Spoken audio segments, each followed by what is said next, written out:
Happy Halloween from Covino and Rich.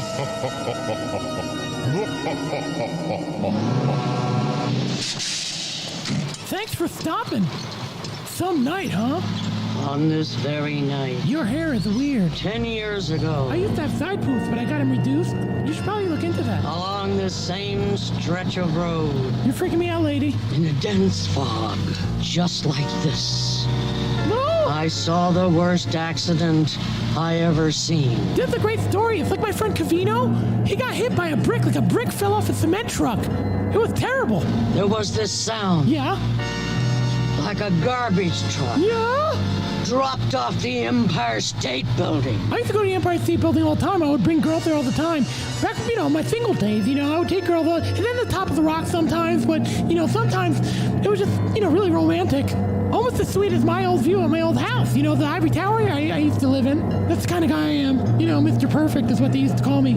And when they finally pulled the driver's body from the twisted, Yeah? burning Yeah? wreck, Yeah? it looked like this.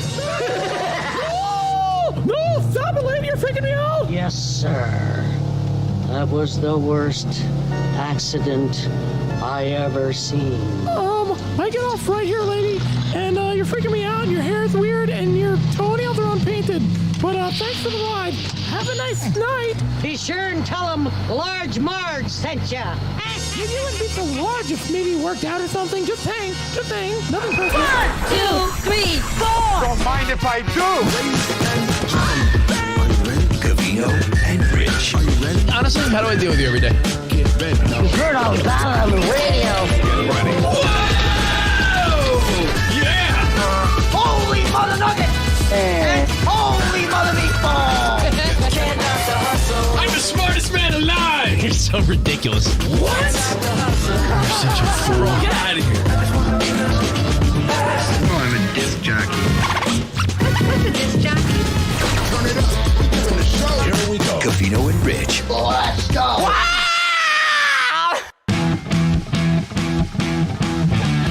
Large Marge, you would? What's up, fools? Would you? Large Marge? Would I? I won't, so you would. If you were at a truck stop and you haven't seen a woman in years and Large Marge is like, I want some of that, you might give it to her. Large Marge? No? I bet you guys listening to our show have banged women way uglier than Large Marge. Sorry to hear that. Very sorry to hear that. Hey, guys. Hope you had a great weekend. We're Covino and Rich, live from the West Side, and we be rocking out. We're sorry. Oh my God! Gabagool. Should I tell Spot that I don't see you guys at all? Yeah, Covino doesn't see us, Spot. That's interesting. That's interesting because I was seeing you the whole time until the show started. But thank you guys for being here. Welcome to our Patreon. Like I said, I hope you had a great weekend. Not like an Alec Baldwin sort of weekend. That's a Les Miserables sort of weekend. But we appreciate you guys hanging out with us. Let's get interactive. Let's get involved. The number is 412-267-7469. How about now, 412, Steve? the letter C in our show. How about now? Yeah, I'm good. Okay. Okay, cool. Tilt your camera down. Or up. So, the Alec Baldwin thing. I guess we got to talk about that at some point. There was a thread on our Covino and Rich page. We don't have to. We could just sing, because I'm an island boy. Yes, I'm an island boy. I've been trying to make it. It's just island boy. We could just sing that all day. I mean, we could if you wanted to. I feel like there's people that... I guess there's two ways to look at it, right? Someone posted that how could Alec Baldwin himself have not tested the gun or checked the gun? And I'm like, on a movie set, do you think Keanu Reeves or Steven Seagal or Stallone or Arnold, do you think they check every gun nonstop? Like, all right, every time I shoot a gun, I'm going to make sure it's loaded or unloaded? Isn't that someone's specific job on set? I definitely don't put the blame on Alec Baldwin. I feel bad for him. If you guys don't know, one of the prop managers left real life bullets where blanks were supposed to be in these prop guns, but they were not. And he shot one of the producers of the film. And I mean, what a tragedy to be involved in something like that. And he injured someone else in critical condition. So I feel bad for the guy because, I mean, I don't think that's his responsibility to be checking to see if there were real rounds in that gun. He's an actor. He's playing pretend. He's assuming that other people are doing their job. I get it. Safety first. It would have been good if he did, but I would not take the blame if I were him. You know my theory, right? What? It was intentional. I know you were way involved in this spot. I saw you posted on social media about there was a walkout, prior to the filming of this. Yeah. Because nothing was really up to code leading up to this incident. Right. The crew was very unhappy with the way that, because it was an independent film. So the crew was very happy with the way the film was being handled. So there's no doubt in my mind that someone intentionally loaded this gun, handed it to him, assuming that like some sort of incident would happen. I don't think they intended to kill anyone, but someone's going to go under for this. Yeah, it's crazy to me. I don't think, again, that people realize what a movie set is like. And I get it. We're already getting people saying, it's the golden rule. The golden rule. You never shoot a gun or hold a gun unless you check it. But yeah, I'm telling these guys think they're playing pretend. Because they are. They don't think. Do you think anyone on the set of an action movie or a cop movie, you think every time they film Blue Bloods or SVU or Law and Order or anything, you think every single one of those guys is like, let me check the gun before I fake shoot every round? No, they assume that other people are doing their job, and they're probably assuming that, there's nothing but fake rounds on site and on set. But again, prop manager wasn't even there when this happened. Nothing was really up to code, like Spot already explained. There was a walkout leading up to this. Seems like everyone was sort of dropping the ball on this film, and someone paid the price. Two people paid the price, and now Alec Baldwin has to live with it. So an unfortunate story over the weekend. I would imagine your weekend was much better than that. So I'm just trying to tie it into everything that went down between football and Alec Baldwin and everything in between. I think that again, there's nothing really to harp on. There's going to be people that think regardless. I don't think it's Alec Baldwin's fault at all. I'll be first to say he is sort of a victim here. That's not to undermine the death of this young woman and the other guy who got shot. It was a guy, right, Spot? Yeah, it was a woman. The guy that got shot, the woman was killed. The producer. No, yeah, I know. Yeah, the so, woman. Not to undermine the death of the woman, the producer of the film, Rust, but, Alec Baldwin has to live with that now, and it wasn't his fault, and I feel bad for him. And a lot of people are making light of it on social media. That's wild to me. It's still too fresh, and you got to realize this is very real. I know we look at these guys like actors, and they're just playing pretend, and they don't count, but man, what happened was very real and very unfortunate. And, mistakes like that can't happen. And it's very reminiscent of Brandon Lee back in the day, where that story just sort of, I don't want to say got swept under the rug, but we should have learned from that. Yeah. Well, the reality is they said on The Walking Dead, they use plastic guns, which I think they should all the time. Like, you don't think CGI and technology, we could use plastic guns and everyone would be okay with that? Like, would we lose anything if they use plastic guns as a viewer? No. Not at all. So this is ridiculous to begin with. But I think not only should they use plastic guns, I don't think Alec Baldwin is the person at fault here. However, no, he feels bad enough, I'm sure. Covino, what you're saying is I've seen the same things. There's people that are like, Alec Baldwin's like a liberal pussy and he deserves it. That's like what some people are saying. I'm like, there's people that, because you politically disagree with Alec Baldwin, you think it's like funny that he accidentally killed someone? What a maniac are you? Yeah, there's not a whole lot of funny there. It's very real what happened, which again is really terrible when you take the time to think about it. He killed one of his colleagues by accident. There's no reason for that. And as Spot was saying, he thinks there's some sort of spite involved in this story. But I hope you had a Tom Brady sort of weekend, not an Alec Baldwin sort of weekend, unfortunately for him. And I don't think it's his fault. Tom Brady, 600 tutty sort of weekend. Yeah, a Tom Brady. He got his ball back, which was the bonus. So I'm excited that you're here, guys. We appreciate it. Let's interact. Let's get involved. Let's get the feedback going. I'd prefer you call us because on site here, I'm not able to see the live feedback. So give us a ring, 412-267-7469. It's the most interactive live podcast of all podcasts. What do you think about the people that see if you wrote here? No one. Can we all agree that no one wants to see this woman dead? This is the worst story, and no one wants to see Alec Baldwin shoot and hurt someone. But I think the sentiment from the feedback I'm reading, and not just our feedback, but on the internet, there's people that are like, Alec Baldwin was the first to make jokes and mock when Dick Cheney shot his friend. Do you remember that? After that hunting accident? I remember the accident. I don't remember. I wasn't keeping tabs on Alec Baldwin. But if you think about it, should you be held accountable for those tweets in a spiteful way? Like, if you were to say, man, John Gruden, what a piece of shit. If 2 years I think from now, there's a few factors involved. Hold on, Kobe. Dick Cheney, I don't believe he killed his friend. He just Exactly, shot him. yeah. Am I correct about that? Yeah, correct. Just shot him in the face. Yeah, he shot him. Terrible story. It was a hunting accident. You know, I think you got to tread lightly with jokes like that. I'll give you an example. It's a light example.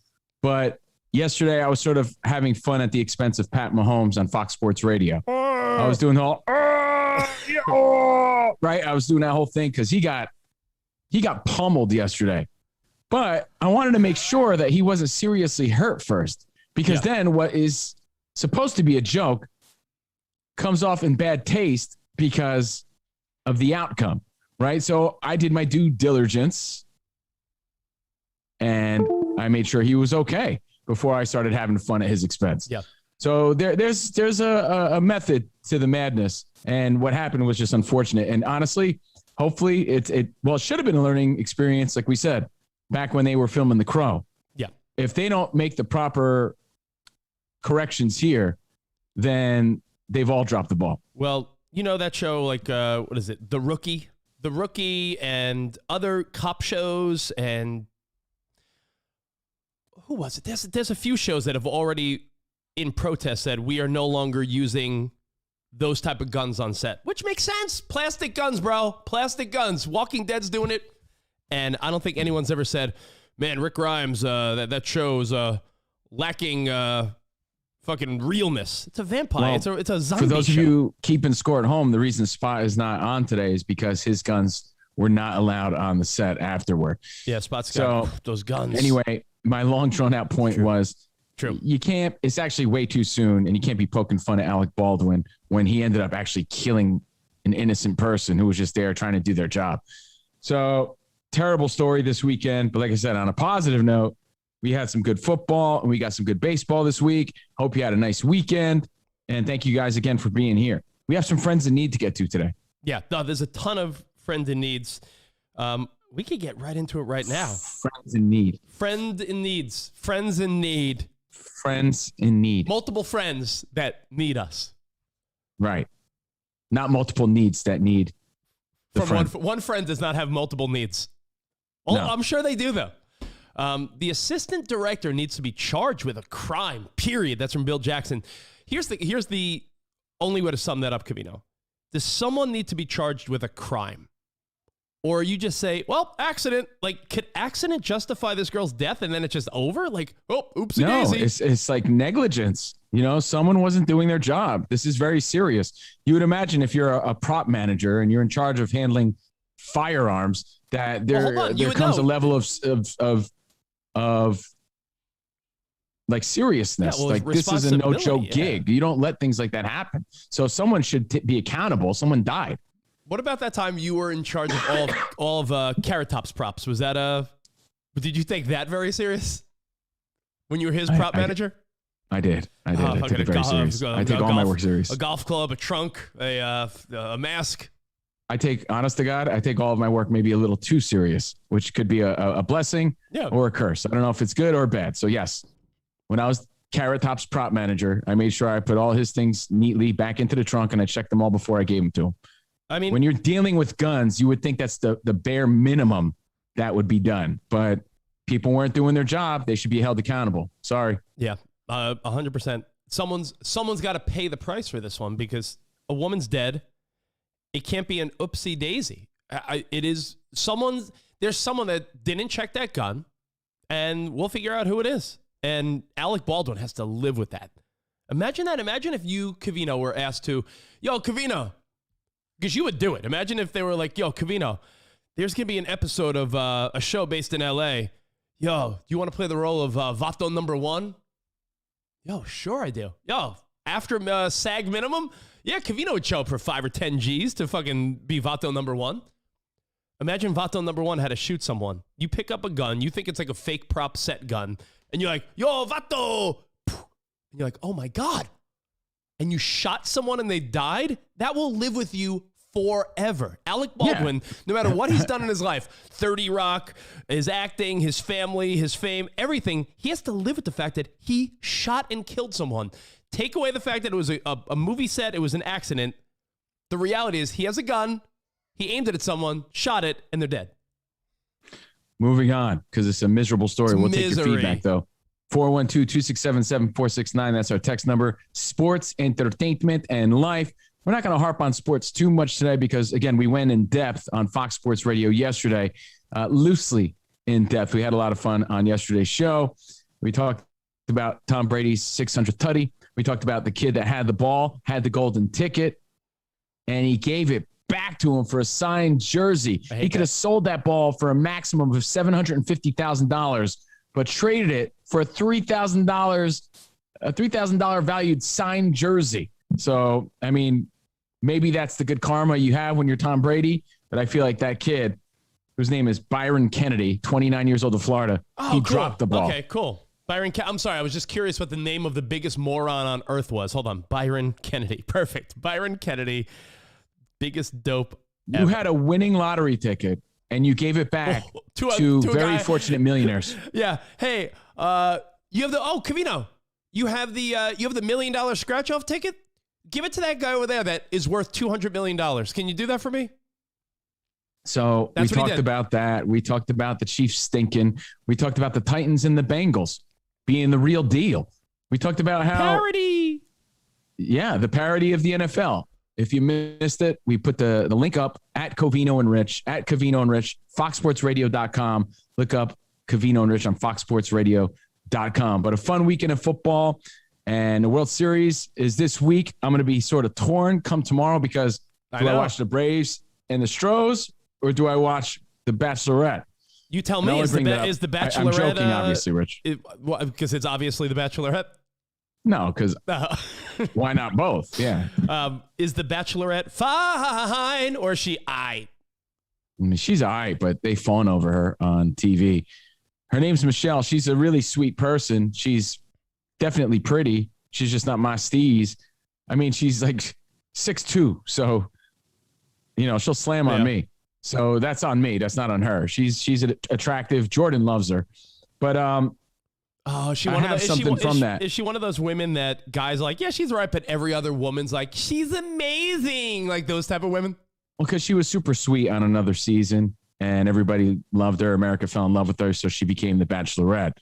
And the dudes are really fond of her on the show for sure. And something happened that I do want to bring up here on the show because, again, we'll touch on sports and the rando news. We'll talk about the World Series. We'll talk more about football. Yeah. But we did all that, and we want you to listen to our Fox Sports Radio show. Please do. Yeah, it's a lot of fun. It would mean a lot. So I'm watching The Bachelorette, which just started, by the way, right? And relax, guys. This is about relationships. It really is. Daniel Javier Fitz. Yeah, people get their fucking panties in a bunch. There was a guy. Again, she doesn't really know these guys yet. His name apparently is Ryan Fox. And he apparently doesn't know a whole lot about the show. He's not really that familiar with The Bachelorette, which I find hard to believe if you're going to be on that show. So it was brought to The Bachelorette's attention by some other girls that host the show, right? Tasha and I don't know the other girl's name.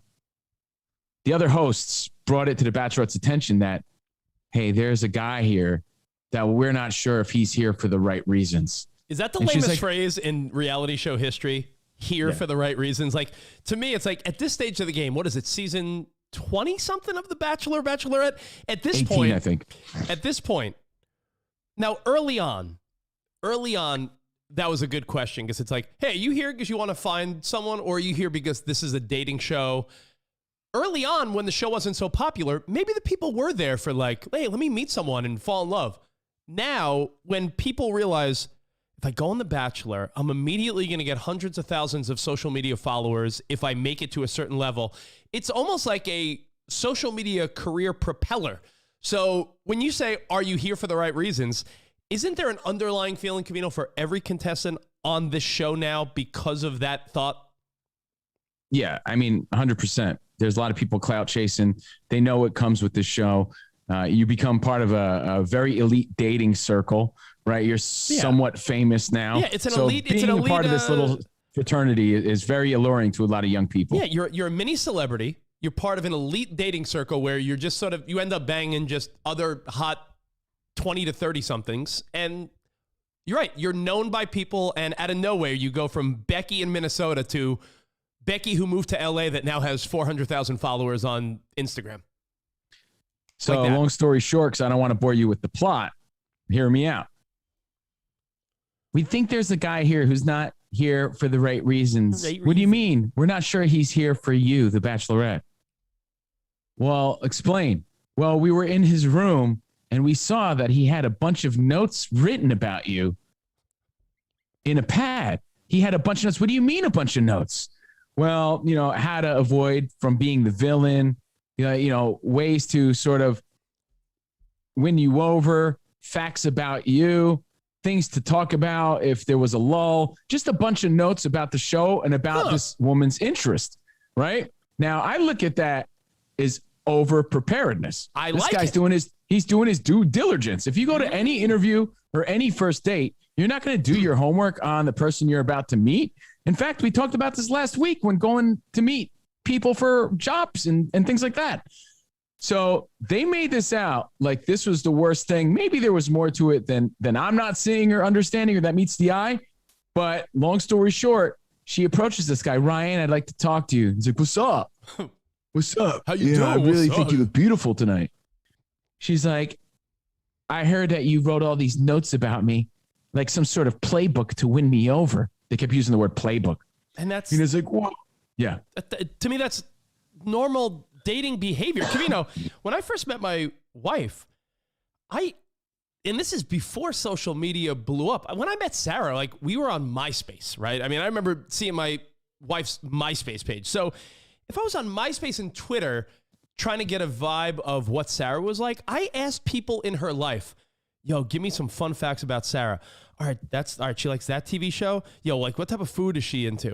All right. What is she, what makes her laugh? Like I did my due diligence to win over my wife. So what the fuck is wrong with that? I think this guy's getting a bad rep. What the fuck? So that's my line of thinking, right? But these girls who feel like they found something out of context, it's like when you read some shit that you're not supposed to be reading and you take everything out of context and what was really sort of innocent looks bad from the receiving end. Yeah. So she goes, why would you have some sort of playbook about me? He's like, to be honest, like I just didn't know a whole lot about you. And I want to make sure that, I know everything about you because I want to, be the person for you and I'm looking for love.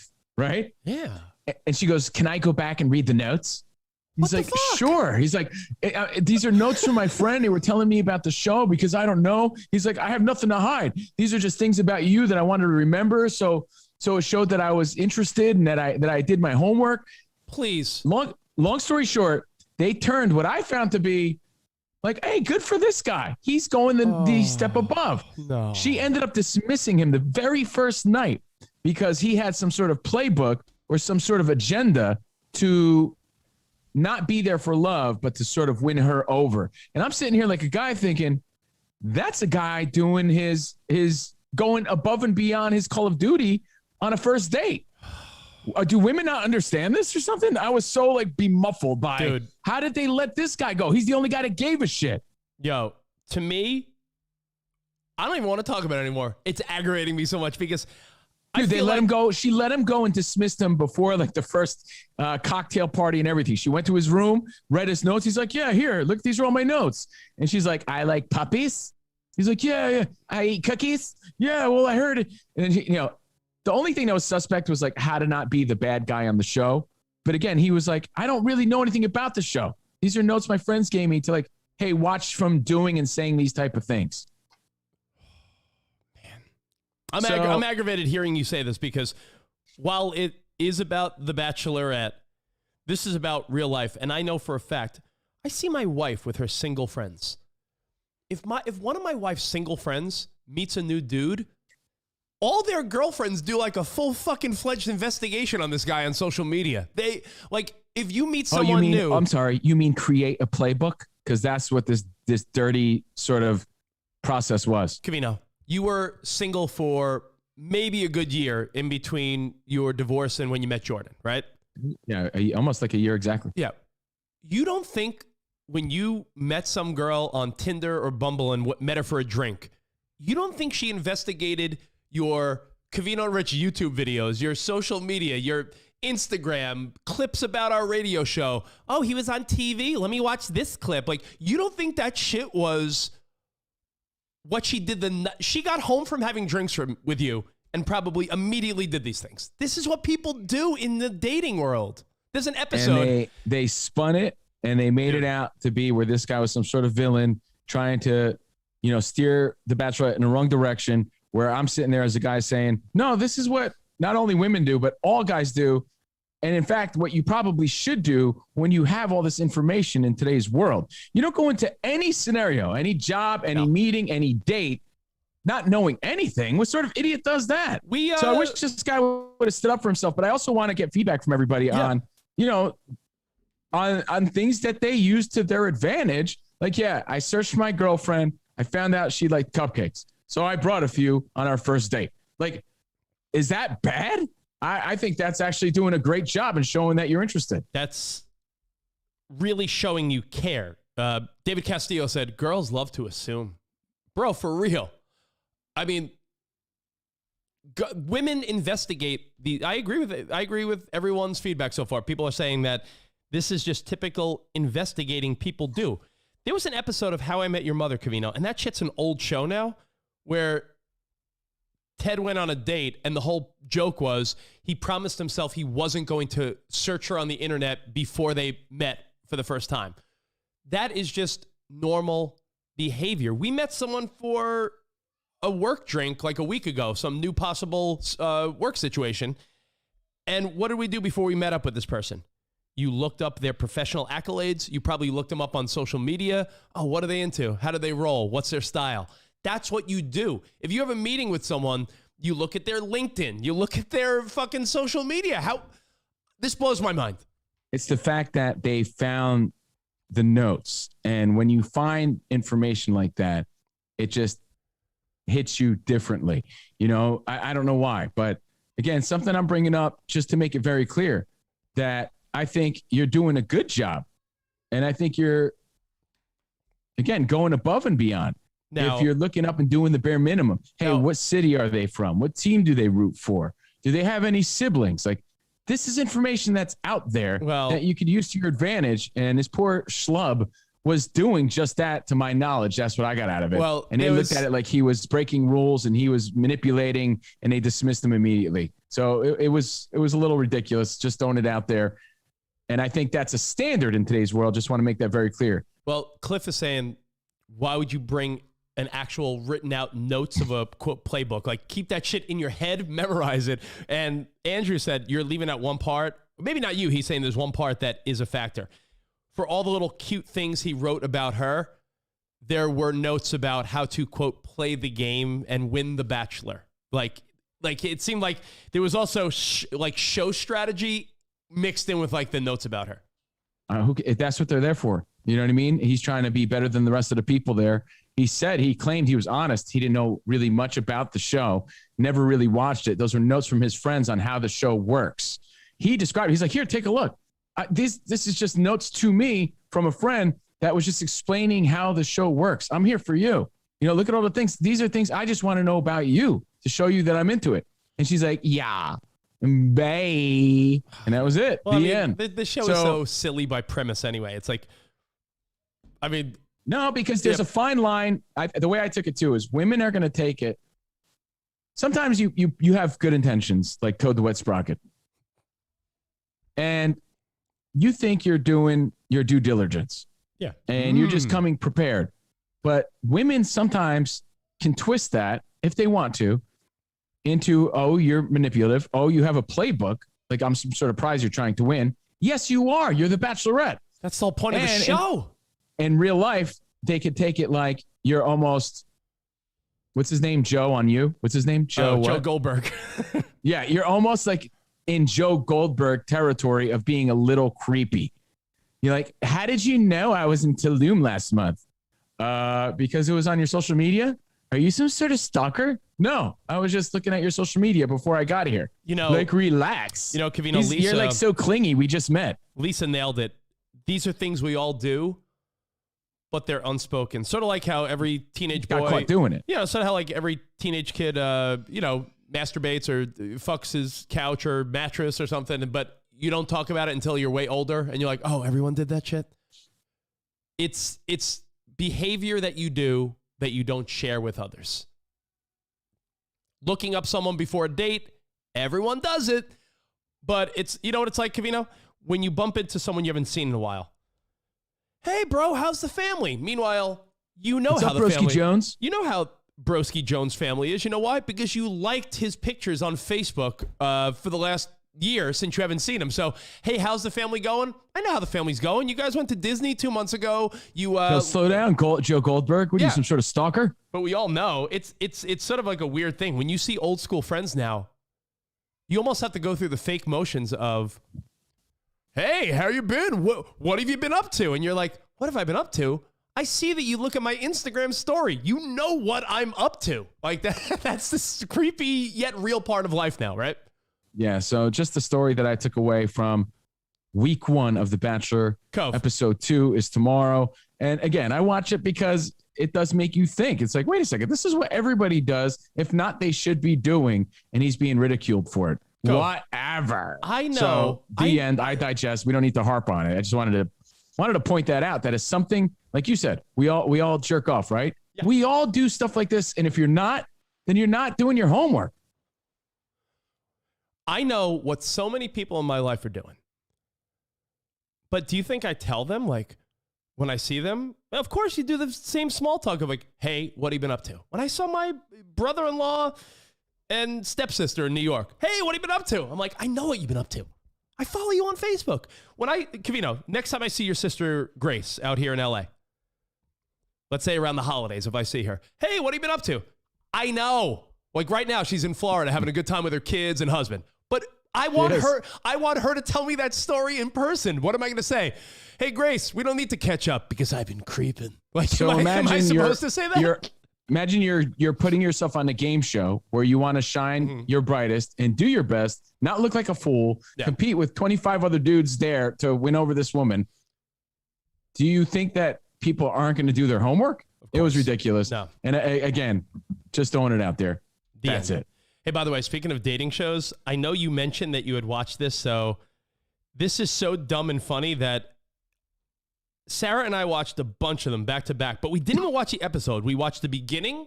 It's a fun game to play with your significant other. Feel me here. Hide the salami?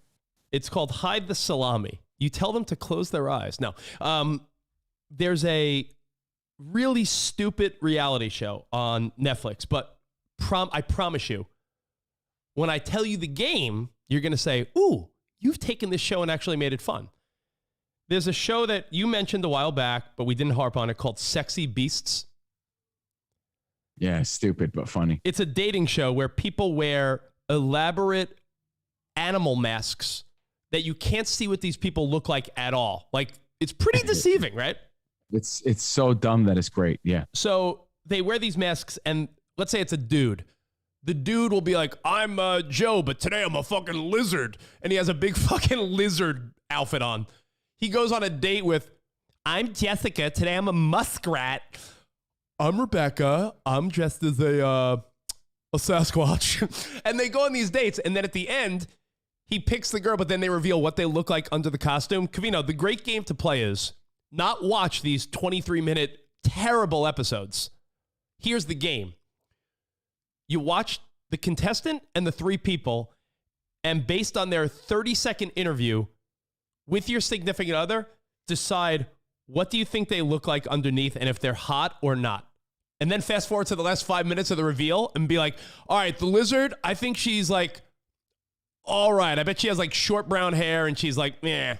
And that's like, oh, fuck, she's like a beautiful blonde. Like, it's a fun game to get. It's a great guessing game. And that's the only way to watch Sexy Beasts, because if you watch all 23 minutes, you're brain dead.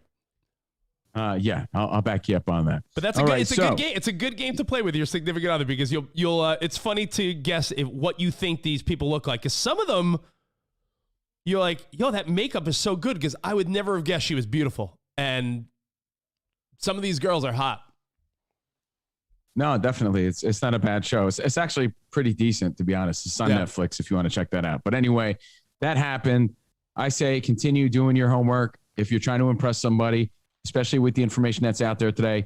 To me, this just a common sort of move that I think most people are making in today's dating world. All right, so before we get into some rando news, I just want to say, because I'm an island boy. I'm an island boy. I'm an island boy. I'm just trying to man. Because I'm an island boy. Yes, I'm an island boy. You're an island boy? Okay. Rihanna's that's an island girl. That's my musical interlude, and I move on. We'll talk sports later in the Rando News. Again, foxsportsradio.com if you want to get the updates on Week 7 of the NFL. Yeah.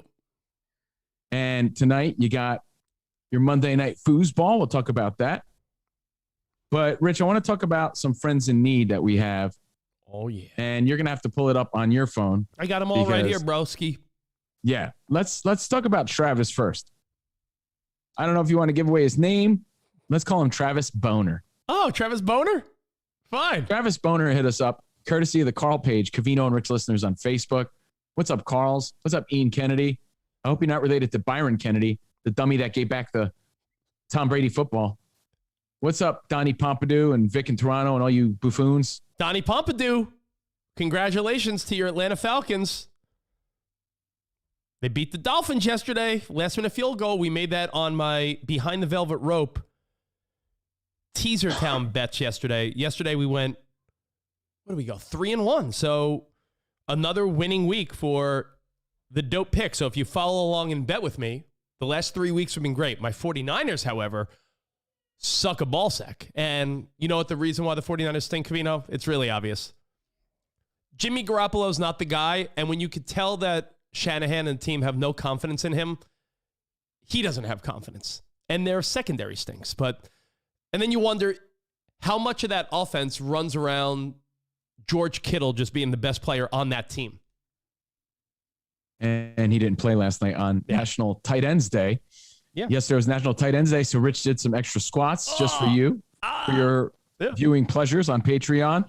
But yeah, the 49ers, Rich is the only guy that cares. Yeah. Came up short against the Colts. So congratulations, Colts fans, with the big win last night. Yeah, Back to Travis Boner. Yeah, Boner. I don't know how you turned Travis Boner into Jimmy Garoppolo. No, I guess people were saying, you said Donnie Pompidou, and I want to congratulate his Falcons because they are struggling, but they won yesterday, and that was one of my picks. So if you follow along with my picks, you be winning money, son.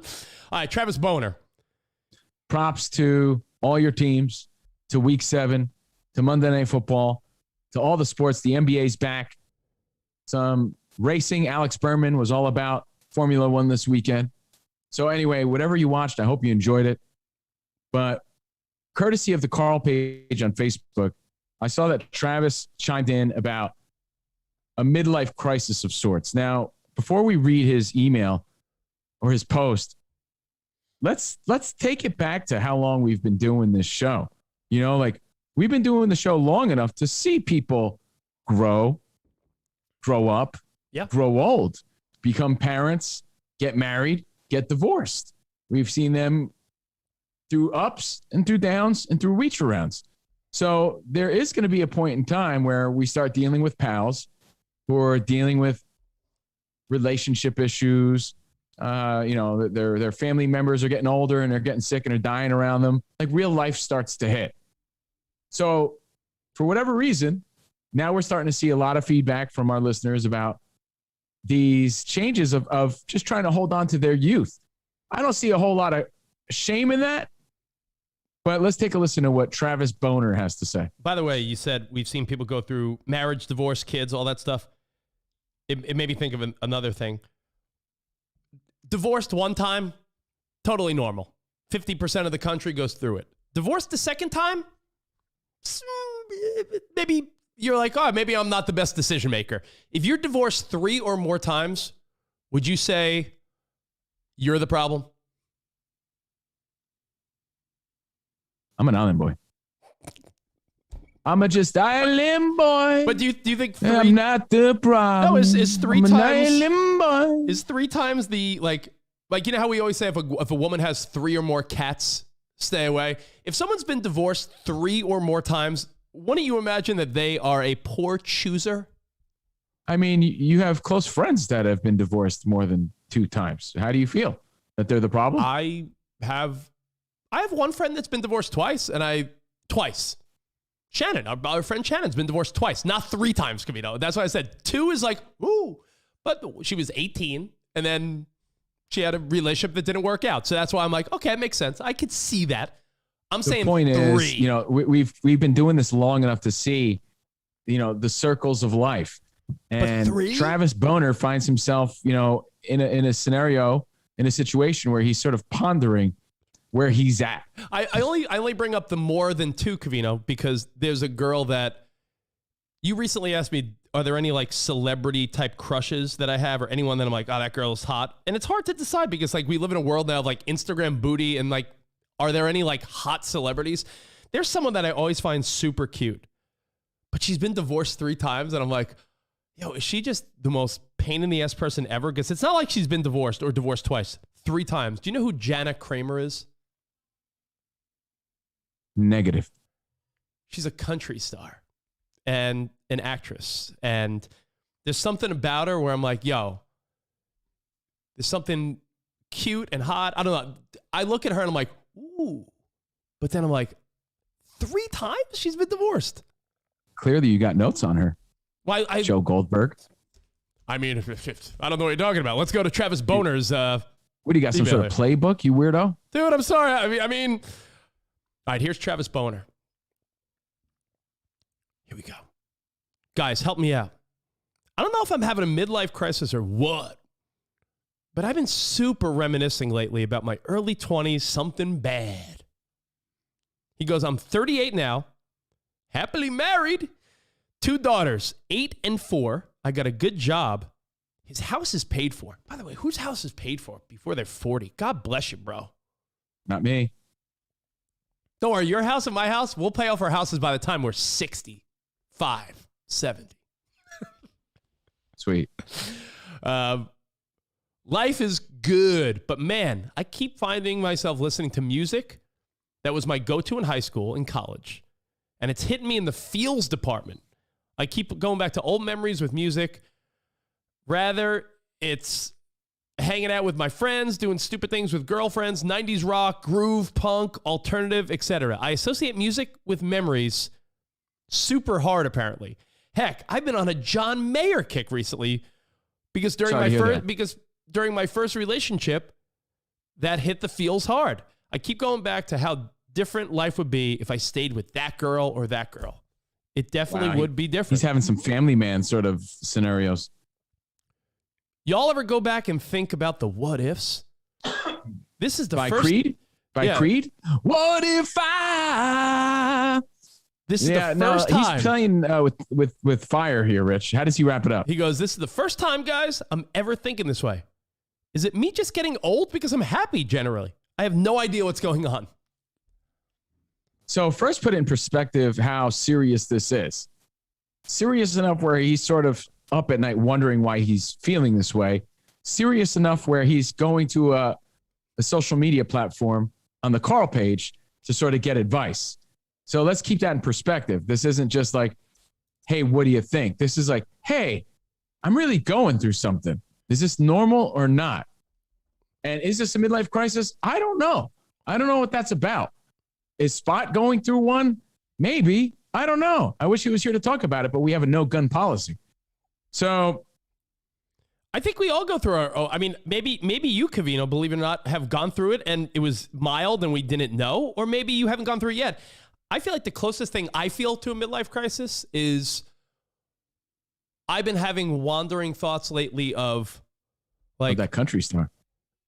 No. But she is cute though. No, I've been having wandering thoughts of like, wow, so like our 20s and 30s, and I'm not thinking about like people I dated or was with. I'm thinking more about like, yo, so that chapter of our life is over and we'll never get it back. And the next stage is we're just old and like we're just going through this fucking thing called life, and eventually we're just fucking old and dead. But aren't you brain dead if you don't have thoughts like that? That's what to I me, think. Those are just normal thoughts. Yeah, my thoughts I are don't not. think that is. I think maybe if you're dwelling on that stuff, then maybe you're going through a crisis. To have those actual thoughts and to reminisce a little bit, I feel is very normal. I also feel that, he associates music with memories and it makes him emotional. Yeah. Studies have shown that you store your musical memory wherever your emotion is in your brain. So these songs will trigger emotion just by default. So I don't think there's anything weird there either. And it happens to all of us. Yeah. Does that mean he's going through a crisis? I don't think so. But again, he feels it enough to be reaching out to us. Ooh, let's see. John says, bro, stay off social media. The grass is not greener on the other side. This is normal, but it's a mental trap. Don't fall in. Spot admitted, guys, that he went through a midlife crisis. He's working out. He's ripped and bought a convertible. You know what I think you feel like you're in a midlife crisis? And this is something I've never felt. Like my best days were behind me. And I don't feel that way. I really swear to you, I don't. I don't feel that and way. I've never felt that way. I still feel like the best is yet to come, man. Yeah. So I think what separates me and how I relate to what this guy's saying and people that are going through a crisis is they're sort of stuck in this mindset because they think their best was behind them and they're never going to be able to relive that again. So they're trying to hold on or relive it because they know it's over. I don't think I look at a Covino as the best is behind, but Key saying Rich is constantly going through an existential crisis. Quote, isn't it weird that part of our life is over? No, it's called aging. But I think you'd be crazy to say you never think about that type of stuff. Like, because I'm like, man, I don't want time to fly, but like your kids are getting older. As your kids get older and your parents get older, you're like, yo, time doesn't slow down for anyone. That's the type of stuff I harp on. I don't harp on the what ifs. I just harp on the fact that, so like, yeah, our 20s and 30s are just behind us, huh? That just sort of went like that. And we're just part of this cog that just keeps moving and moving, huh? I want to hear feedback and even phone calls from people that really did find themselves going through a crisis or a midlife crisis. And I want to know how they dealt with it and what stupid things they did to get through it. Did they buy a stupid car? Did they get a stupid haircut? Did they buy a bunch of stupid clothes to feel younger again, to sort of relive the glory days? Like, I want to know what that's like, because I don't think I know what it truly feels like. I think what I a lot of people understand do. what it is to reminisce. I understand what it is to understand that time is flying, but to dwell and think that the glory days are over is, when they say ignorance is bliss, Rich? Yeah. That's me. Like, I'm almost too dumb to even realize that. Maybe my glory days are like my ego. That's where my ego is my amigo. I'm like, I still got a lot of fun to have in my life. I think you talked about how hearing certain songs at your daughter's graduation, or there's songs you hear that remind me and remind you of when your daughter was born, remind you of when That's your kids were normal. little. That's normal. So that this guy's saying though that the what ifs, you can't think about the what ifs. And when you talk about midlife crisis, buying a sports car is one of them. Buying some dumb man toys like, I bought a motorcycle. Yeah, but crisis is a big word. Is it a misused word? You know how we misuse like phobic? Like, is anyone really transphobic? Are you scared of trans people? Are you scared of No. homosexuals? I feel like that we misuse the word phobic a lot, right? Like, do you have a fear of trans people? When we say crisis, is it just a misuse of that word to explain this term? Or are people really going through some sort of crisis that, again, I'm unaware of? Andrew just said some deep shit. Thinking about the past breeds depression. worrying about the future breeds anxiety. That's why you have to worry about and focus on the now. Think about that. Yeah, I've heard that before. The past gets you depressed. The future gets you anxious. That's why you need to focus on the present. I think you need to embrace all 9 innings of life. That's Kyle in Pennsylvania. I think if you're thinking about your past exes and what ifs, are you actually happy in your current situation? That's from Bree. I think you could be happy and think about the what ifs. I don't think harping on them, that's where it's different, Covino. I think we've all thought one time in our life, like, hey, what if I stay with my high school girlfriend? I wonder what life would be like. Imagine we got married out of college and I had kids when I was 20. Fuck, I'd have like teenagers now. Like, we've all done those what ifs, and then you move on with your life. Imagine if you and Anthony Gambino really stuck it out. That would have been cool. And we were best friends forever and kept our locket. I know. But I think we all have those thoughts. The difference, Covino, is that you said it best. You think about it and you carry on with your life. If you keep going back to it, that's when it becomes possibly problematic. Like, how miserable would it be if Rich and I accepted that our prime was behind us? You know, we just came off of a dream job at ESPN that we worked hard for, right? Yeah. Something that people strive for their entire life. We were fortunate enough, courtesy of our good looks and Sean Wyman, to have that opportunity. We were sort of living it up, like, you know, making good money. We lost all that. Are we in denial that our prime is behind us? I don't think so. No, because like, that's what a lot of people think. No, because I think, you mean about themselves or about us? About themselves. Yeah. No, because I mean, like, and I'm saying I could easily fall into that train of thought. Right? Yeah, because you know what? But then I look around. I'm like, oh, all these people doing big things in broadcasting and entertainment are even older than us. So I'm like, nah, we're gonna get plenty of more opportunities. You're 40 something. You're working another 20 years. Who knows where and how you'll end up? But yeah, no, I think a lot of people do. I think a lot of people do think once they're past that moment, like, well, I guess I live for my kids now, and they're done with themselves. I'm not done with myself. I call me selfish, but I worry and think about my kids and family all the time. But I still feel like I got a lot of shit to accomplish with you professionally, and I'm never giving up on that shit. People that do, I think that's when they start daydreaming about the what ifs. I hate to bring up Spot because he's not here to defend himself, but do you think that the health scare was sort of the catalyst to an actual midlife crisis, or he says that jokingly? Or do you really think, when you break down how much Spot has changed as a person, that he was and maybe still is going through some sort of crisis? Oh, yeah, for sure. Because, I mean, I think he would admit it as well. I think because he had a scare with death. If he didn't get that surgery, they said he could have dropped dead within the next year. So that'll open your eyes to, man, like, what does it all mean? Which is his, catchphrase for the last couple of years. But I think working out, getting a sports car, I think it propelled Spot to be like, well, you only live once, and fuck, I almost lost my once. I'm not taking shit for granted. That's why I think Spot lives it up more than anyone as far as that goes now. All right. Well, if you have any other feedback, hit us up, 412-267-7469, 412, the letters CNR show. And of course, guys, you could chime in and Rich could read it here. Thanks for all your feedback and for hanging out with us. I think Cliff makes a great point too. Your prime professionally? Nah, not yet. Your prime physically? Yeah, it's okay to accept the fact that, I'm 40. I'm not going to be ripped like I was when I was 26.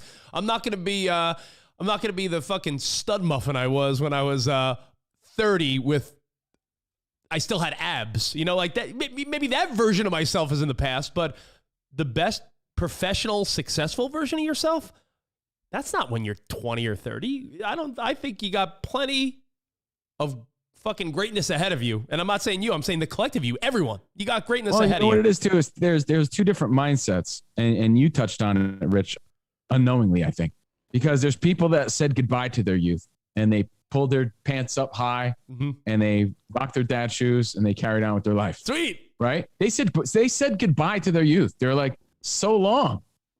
Yeah. I'm going to wear my Nike Monarchs. And then there's guys like you and I who, it's not that we're holding on, but we're embracing our youth. You know what I mean? Like, you could say holding on. That's fine. But I'd much rather do that than say goodbye and then look back and wonder where it all went. What does it all mean? No, I agree with you 1,000%, Covino. 1,000%. You're on the right page. I never said goodbye. Did you say goodbye? No, listen. Did you pull your pants up and say, well, I guess I'm a dad now? No. And you see it all the time. Those are the guys that go through this shit. You know what? In fact, I think the last couple of years, I'll credit ESPN for a few things. ESPN kept us young with some style stuff when we need to. Like on a day-to-day basis, you're going to wear sweatshirts, and that's not a dad thing. That's just, you're not a fashionista. But I think ESPN and having wardrobe be a thing, I think the best takeaway that I got from ESPN other than money that helped pay for this house was the fact that I got a fade. And what about the Thomas Parker Roth anti-shine that we used? Yeah, the head anti-shine and a new haircut were the best things that happened to me at ESPN.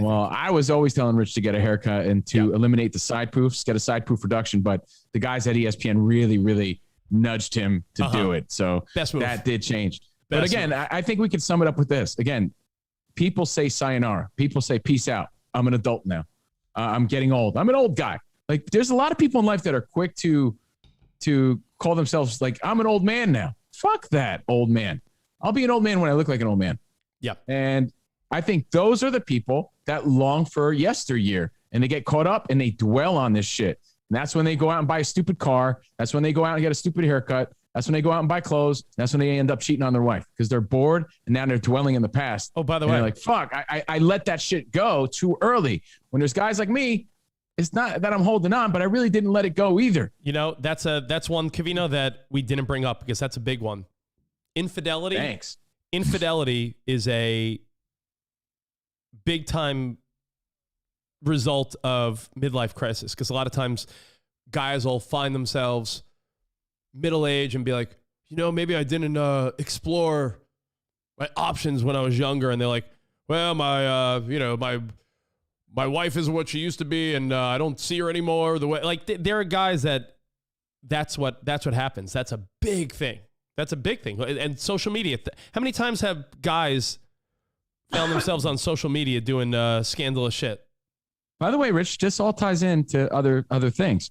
I have a buddy, and I'm not going to call him out. It's a close friend of mine, right? Yeah.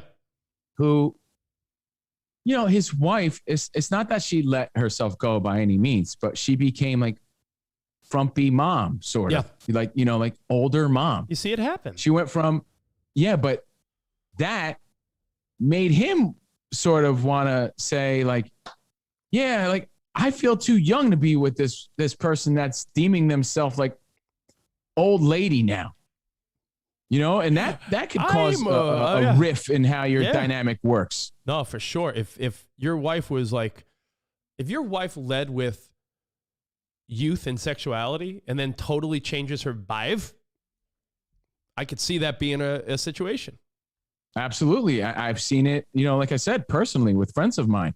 And, luckily I'm with someone much younger than me. So that keeps me young and balances me out because we all know I'm emotionally immature. But midlife crisis, I guess it's a real thing. How about this? You'll be an old man when you act like an old man. It's about attitude and desire. You don't want to be the loser with gray hair, skinny jeans, hanging out at the club. But you also don't want to be the guy that's like 40-ish that's like, well, I guess I'm done. And you stop going to the gym. You stop buying clothes. You stop getting your fucking haircut. Like, don't be that guy. There's a balance. There's a really nice balance in there. You don't need to be the try hard, but you don't need to be the guy that's like, well, I'm 40. Time to give up. That's a fucking loser. Sounds like Jack Palance, right?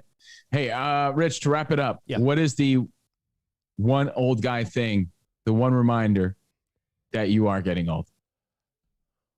For me, it's two things. I think current rap sucks. I don't like it at all. I'm like, what is this crap? I'm an island boy. I'm a traveling man. Right? And when kids really talk about all this pronoun stuff, I'm like, I get it. I get it, but I don't. And I try. It's like, all right, whatever. I guess I'm old. Fuck, dude. I don't want to steal your answers, but those are fucking fantastic answers. I feel like Archie Bunker. When boys were boys and girls were girls and men were men. Yeah, no, I agree. I try to be open and loving and accepting of everyone, but when people are like, well, he's a she and they's a they and he's a who, and I'm like, yo, I'll support it, but I don't know what the fuck you're talking about. So I agree with you there. that it's those are some like, oh shit, maybe I'm not. Maybe I am going through a crisis and I don't know it because I'm trying to follow, but I can't. By the way, I realize that so many people are in our shoes where they're like, yo, I'm a loving, accepting person, but I am not understanding some things. I feel like so many times I talk to people, Covino, even women too. We were on a business.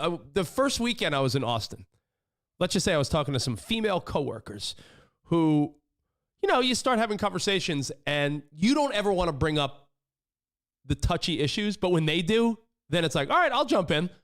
I'm amazed at how many middle-aged women who you thought would probably be like super liberal are like, yo, what is going on? So I think we're all in agreement that might be the one sign where we're like, all right, I'm just not, I'm loving and understanding, but I just don't necessarily get it. And I think also the fact that when I hear 90s music, in my mind, kids today are like, oh yeah, they must think that's cool. But to them, that's like us listening to fucking 60s music. And that doesn't register in my brain. Yeah. Like, you know how I feel around like today's guy? I feel like I'm like from an ancient time. Like I'm a cave guy. Yeah. Oh, and I'm like, yo, bro, like I'm some roughhousing rough guy, and I'm not. Remember, at one point, people called us metrosexuals. Yeah. But us metrosexuals are like too macho for today's world. Now we're like the fucking Geico cavemen. Yeah. Now, and I do feel that way sometimes. Like, oh, that's because you have this old guy mentality. Yeah. And you come from that macho era where guys were guys. And I'm like, yeah, I'm not gonna hate on people. Truthfully, I go by the mindset of, yo, if it doesn't affect me or bother me, I don't care. If eventually I have to. No, I'm saying I feel different. Yeah. So therefore, that makes me feel old. I'm like, oh, I'm from an older generation of thinking, I think. Yeah, no, it's wild.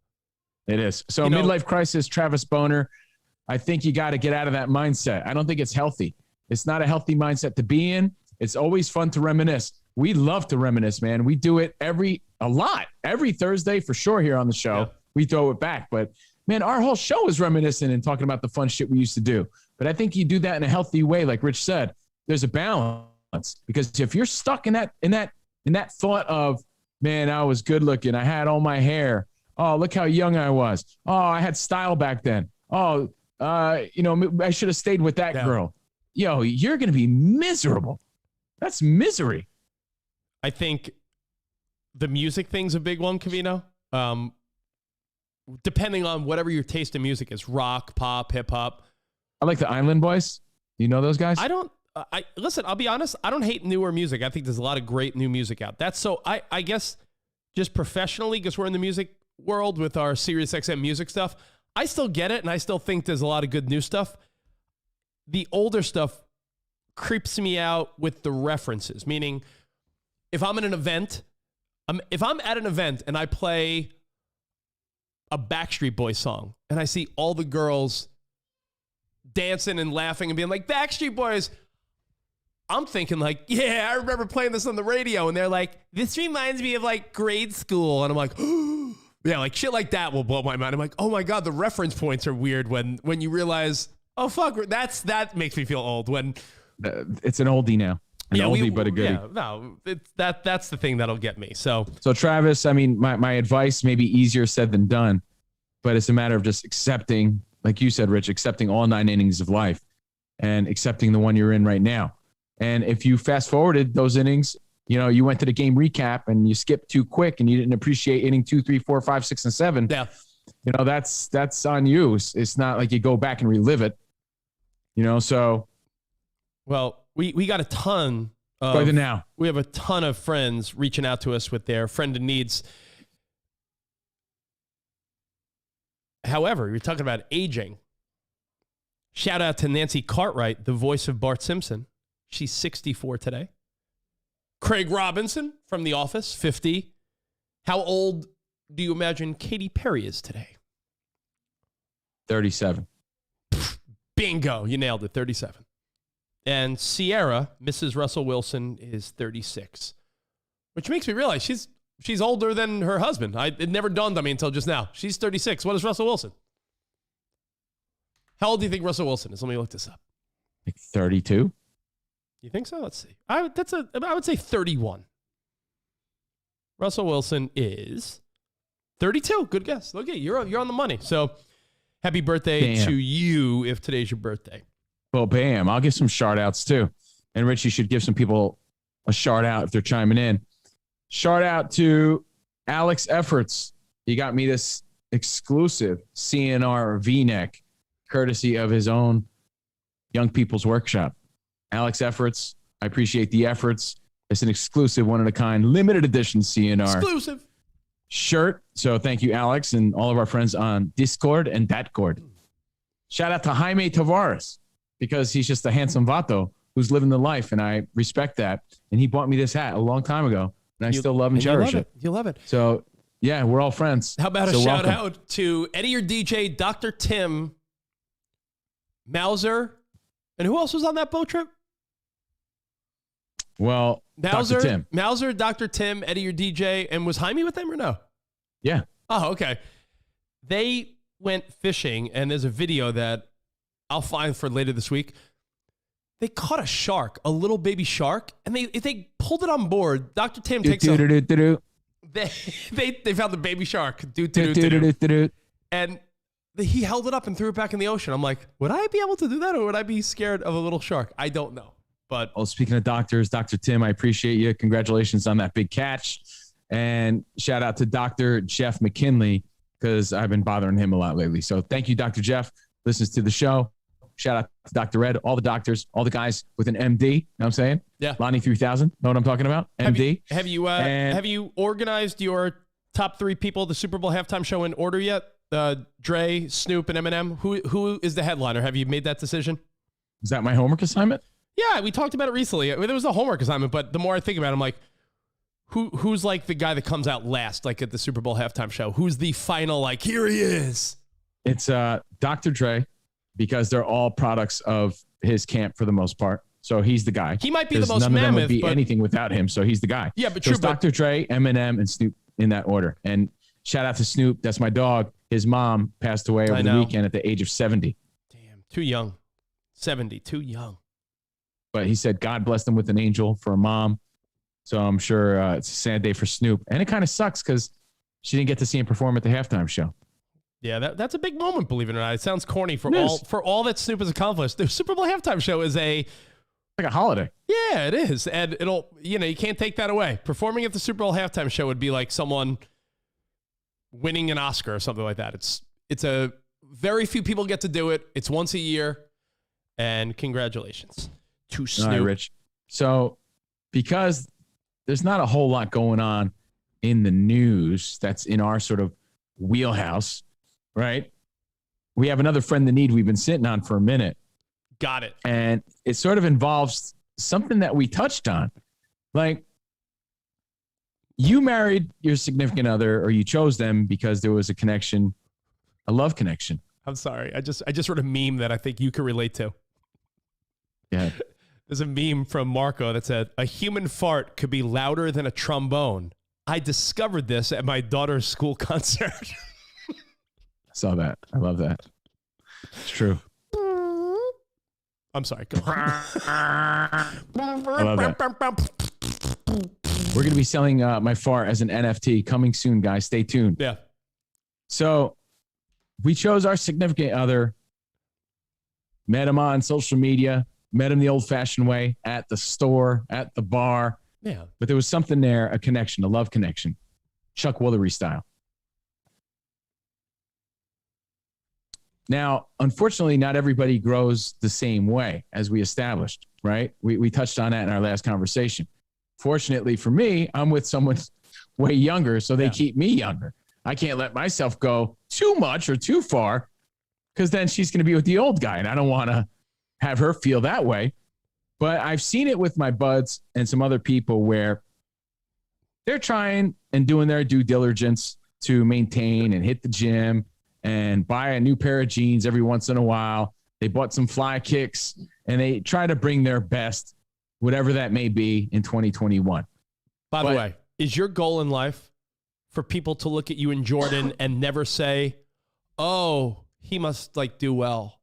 Like, is that your goal? Like, you never want that to be the sentiment. Like, you want it to be like, "Oh, they match. They match each other's vibe." Like, you never want. Your goal should be wanting people to never look at you in Jordan and say, "Oh, he must be like an actor or a celebrity or something." I posted a picture recently because I thought we both looked nice and I didn't look like an old creepy guy. So it was nice. What? It was nice.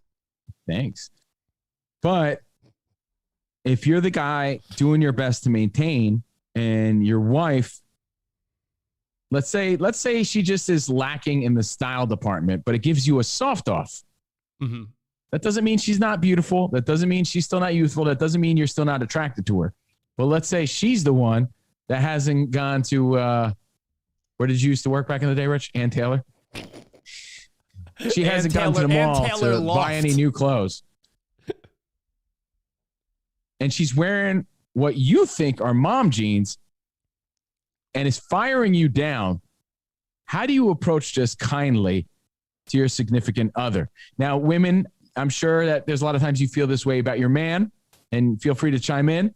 But our buddy Corey hit us up. Do you want to read the email? I do. Regards to this. All right.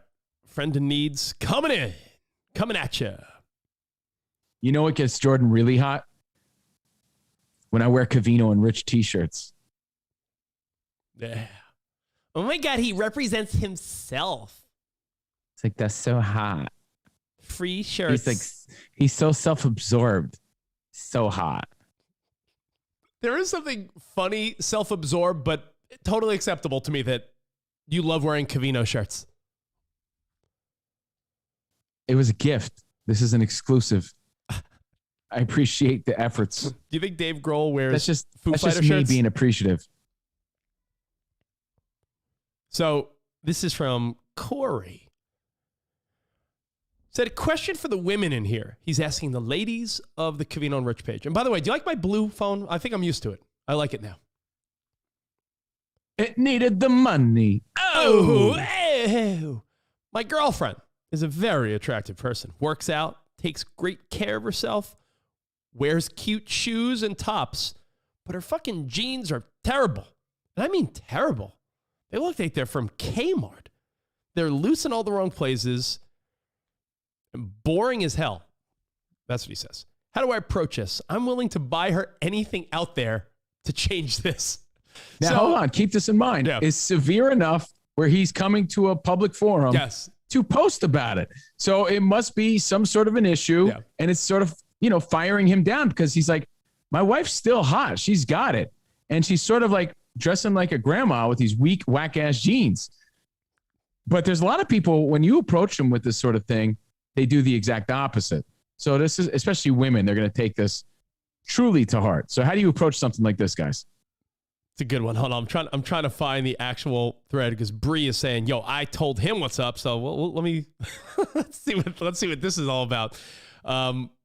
Well, first off, I got to say, you might want to be willing to take her. Let's get the obvious stuff out of the way. Take her on a little shopping spree.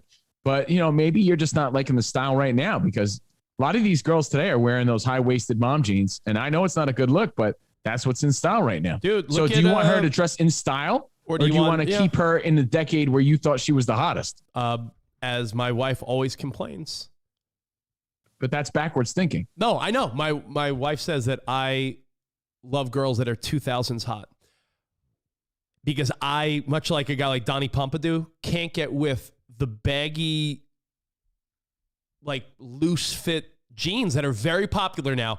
Then to bring it back to your favorite show, Covino, The Bachelor. It's always a good gauge for style because these girls are all primo hot girls in their 20s, and the vibe is very loose jeans. They're almost like a light denim that's super fucking loose with some rips in it.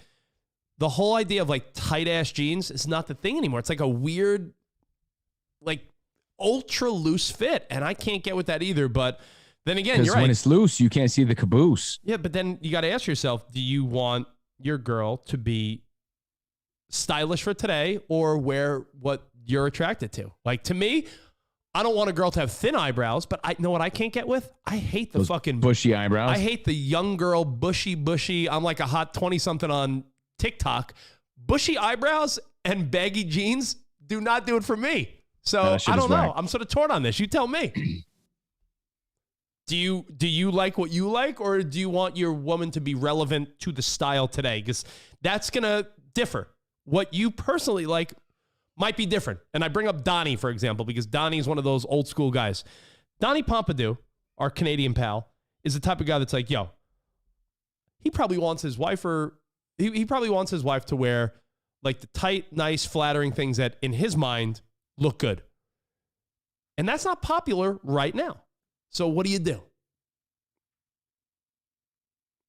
How do you approach this gently? How do you tell? And I think if this is the case, I think his wife is in the right because she's dressing for today. Just because he wants to see her in some tight shit, that's not in style right now. But again, there's a balance of wanting to look good for your guy. So, Rich, actually, this is a great question for you. Like, would you prefer Sarah dressed to your liking just because it turns you on? Or would you like Sarah to still like maintain a current sort of look? You know, even though that's the look you don't like. You know, I think to stay relevant is the better choice. I really do. I agree with Key in a way. It's sort of a losing discussion because it's like your preference versus what's relevant. I think having your significant other stay relevant and in style is more important than your silly preference of like, well, I used to like when, if you're a guy that liked when thongs stuck out of jeans in the 2000s, then your fucking preference is a little outdated. Guys say go with the new style and you end up liking it.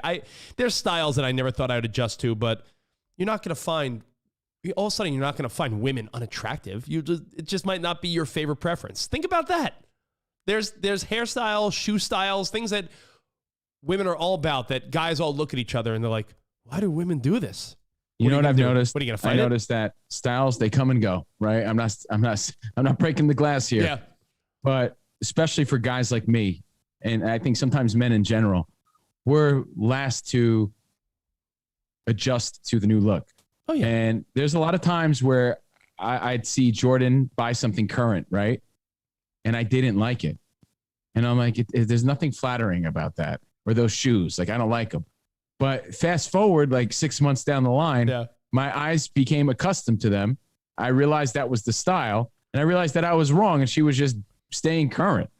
You know, so I think you got to let a woman do what she does, especially if she's just maintaining with today's look. Agreed 100%. There are times where I will say 9 times out of 10, it's going to be the guy who's slacking in this department. There are times where you'll say, oh, okay, yeah. Do you like this? Yeah, it's all right. And then you realize other women compliment it and it's like, oh, she's in style. It's just, I'm a bozo guy that doesn't know style. Right. Yeah. Jordan bought these shoes one time. I was like, those are the weakest things I'd ever seen. My wife I'm will, like, she'll wear like flowy, what's that store at the mall people know? It's like an overpriced like hippie store. Like, is it like Apothecary? Is that am I even making up a word? Apothecary? What the hell are you saying? I don't even know. Wait, Anthropology? That might be it. You're an idiot. Are you serious? No, but I think is there another store? Maybe is it? I don't know. Now I'm thinking I might be wrong and right. Well, anyway. Oh, I hope you're wrong because that shit, I hope Spot isolates it because it's funny as hell. Apothecary. Oh, fuck you. Apothecary. Oh, wait, hold on. I mean, I don't know. Wait, no, Apothecary. Apothecary's a drugstore. Yes, anthropology. Fuck, I hate you. She'll buy some like some Mrs. Roper sort of shit. Not like some flowy dress with like accessories and like women will be like, oh my God, that's gorgeous. And I'm like, yo, Sarah, you got a good body. Why are you hiding it in a fucking like flowy big ass dress? Is this the look? To me, I'm like, why are you fucking shopping at a hippie store? What do you know? Apothecary. Oh, God, I hate But again, we have to, as men, sometimes say, well, what the hell do we know about style? That's not all dudes. Yeah. But most dudes don't. All right. So that's our friend in need, our friends in need. Thank you, Corey. Thank you, Travis. Hopefully you got something out of that. And, if anything, is stuff that we all think about. And the question there really was, do you want your woman to stay current or do you want her to remain the 2000 hot that you signed up for? Because your style is sort of in that zone. Do you not want her to evolve or look forever 2000 hot? It's a great question. And by the way, thank you, Paul. Paul said, orange looks good on me the same way red looks good on Covino. Thanks, bro. No, the difference is double standard. Everyone expects their women to look a certain way, but God forbid we buy a shirt. Y'all dudes go on a tantrum spree. What that mean? Bree saying that guys have expectations where women don't. Yeah, I'd imagine Bree is more checked into style than Wes. Wouldn't you imagine that? You don't think Wes's dude bro shirt gets Bree all hot and bothered? That's what I think, but I mean, I would say his Nussy Hunter shirt totally blows up her skirt. What do you think? I bet you when Wes wears his peanut butter knife sweatshirt, courtesy of old school Covino and Rich. Yeah. I mean, how could she not just want to rip his clothes off? So yeah, thank you guys for reaching out. Yeah. Friends in Need, brought to you by D's Nuts and shop.covinoandrich.com. Shop.covinoandrich.com. We're going to have new merch coming soon, courtesy of Franz and our CNR merch team, which is Spot and Franz. Coming soon at shop.covinoandrich.com, just in time for the holidays. Well, we talked about Alec Baldwin and the terrible gun story. We talked about some football from this past weekend, that dope. They gave the football back to Tom Brady. What's his name again? Let's see. Byron Kennedy. I wrote it down because I want to know who the biggest dummy of the week is. 29-year-old buffoon from Florida. He, again, had a winning lottery ticket. He was handed the golden ticket. Mike Evans caught Brady's 600th touchdown, the first guy to ever do that in the NFL. And he gave it to a fan. The fan simply gave it back when he could have sold it maximum, they're saying, for $750,000. I think Tom Brady's got to make it right. I said it yesterday on Fox, but in a more politically correct way without curse words, but it's a fucking moron. It's like he won $1 million scratch-off ticket and he just handed it to a guy that's worth $200 million because he was being a nice fella. Yo, if I'm at that game and you give me that football by mistake, it's mine. I'll give it back. Keepers, bro. I'll give it back to you. I would have been like, yo, Tom Brady, losers, weepers. Yo, Tom. Yeah, what's up, my man? Losers, weepers.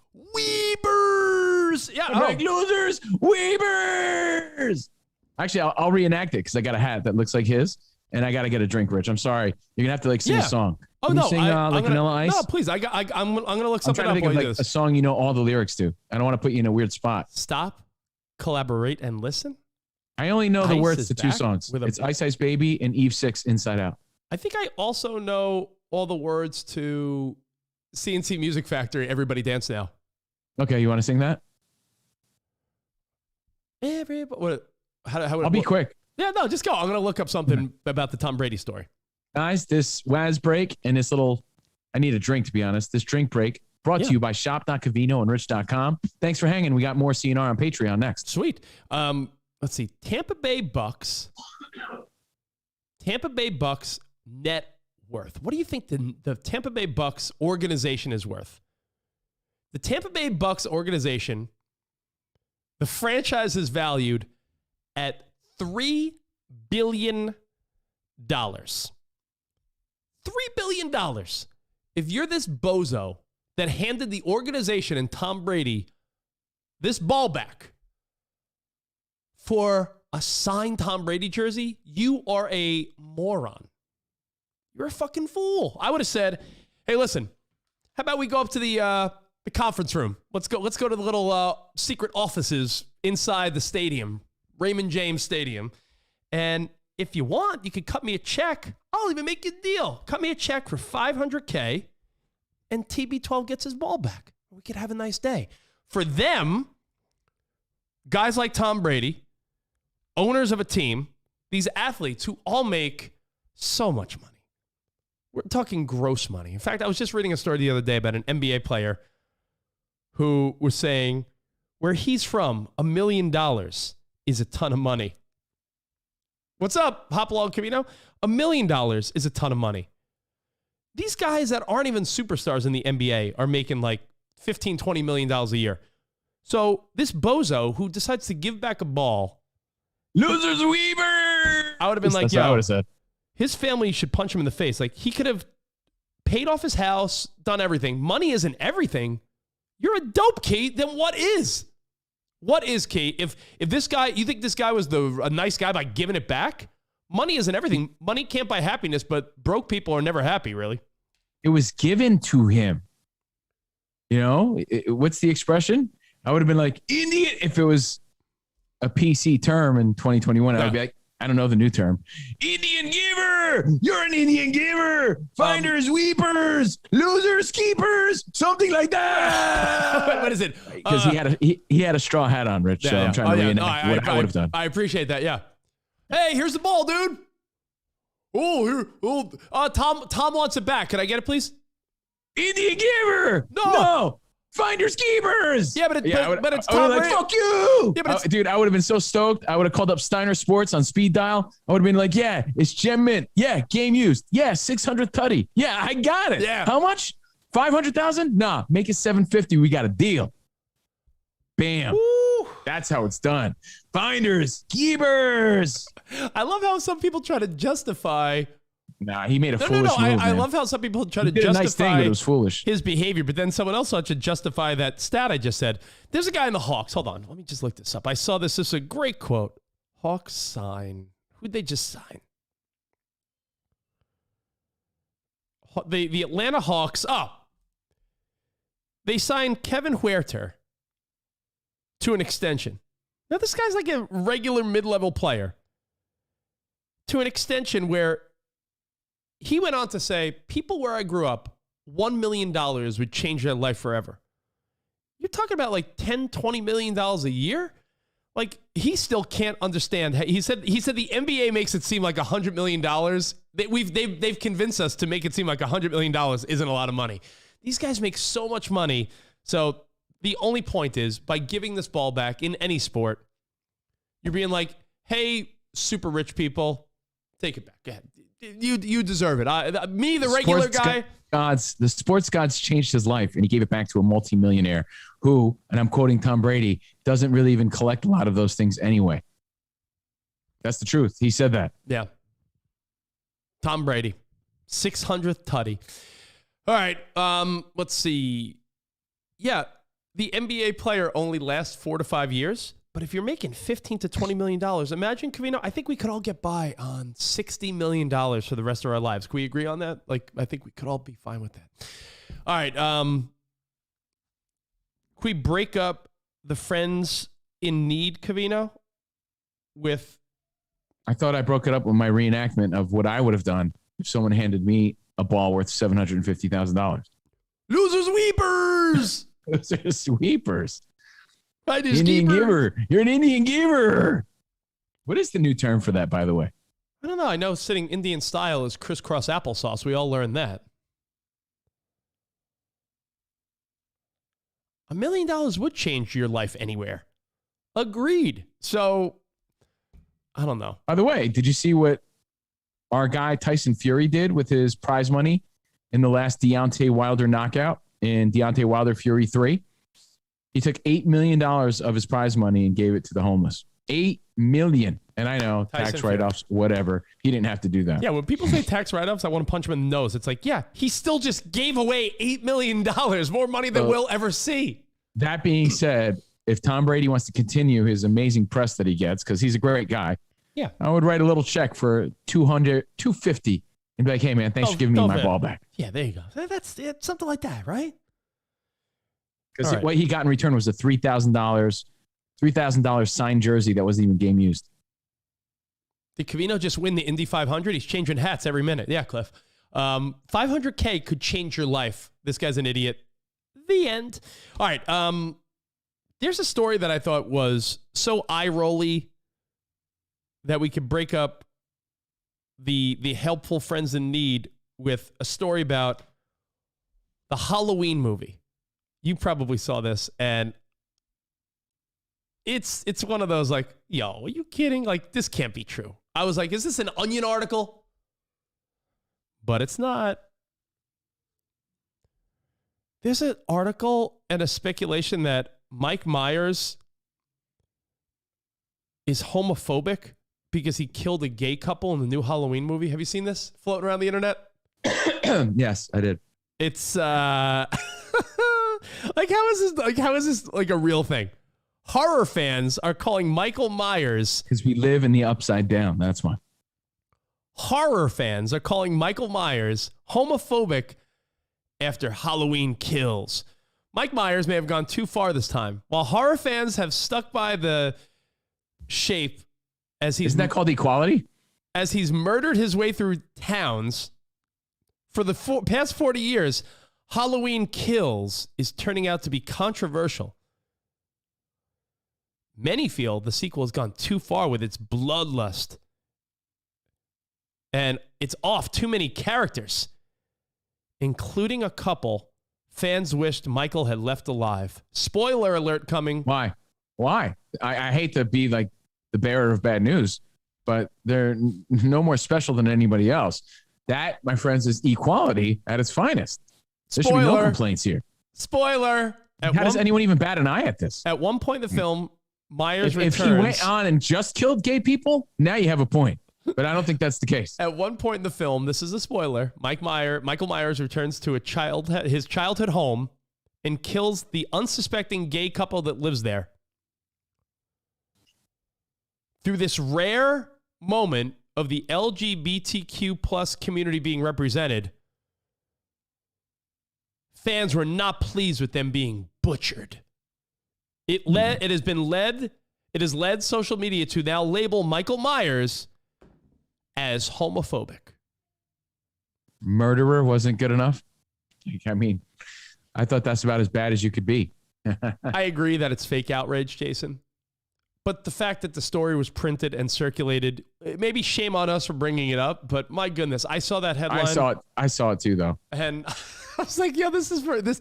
Now it's almost like, is this an Onion article or real life? That's how I feel so much of the time now. The Onion used to be the satirical newspaper online that everyone's like, oh, the Onion, fake articles.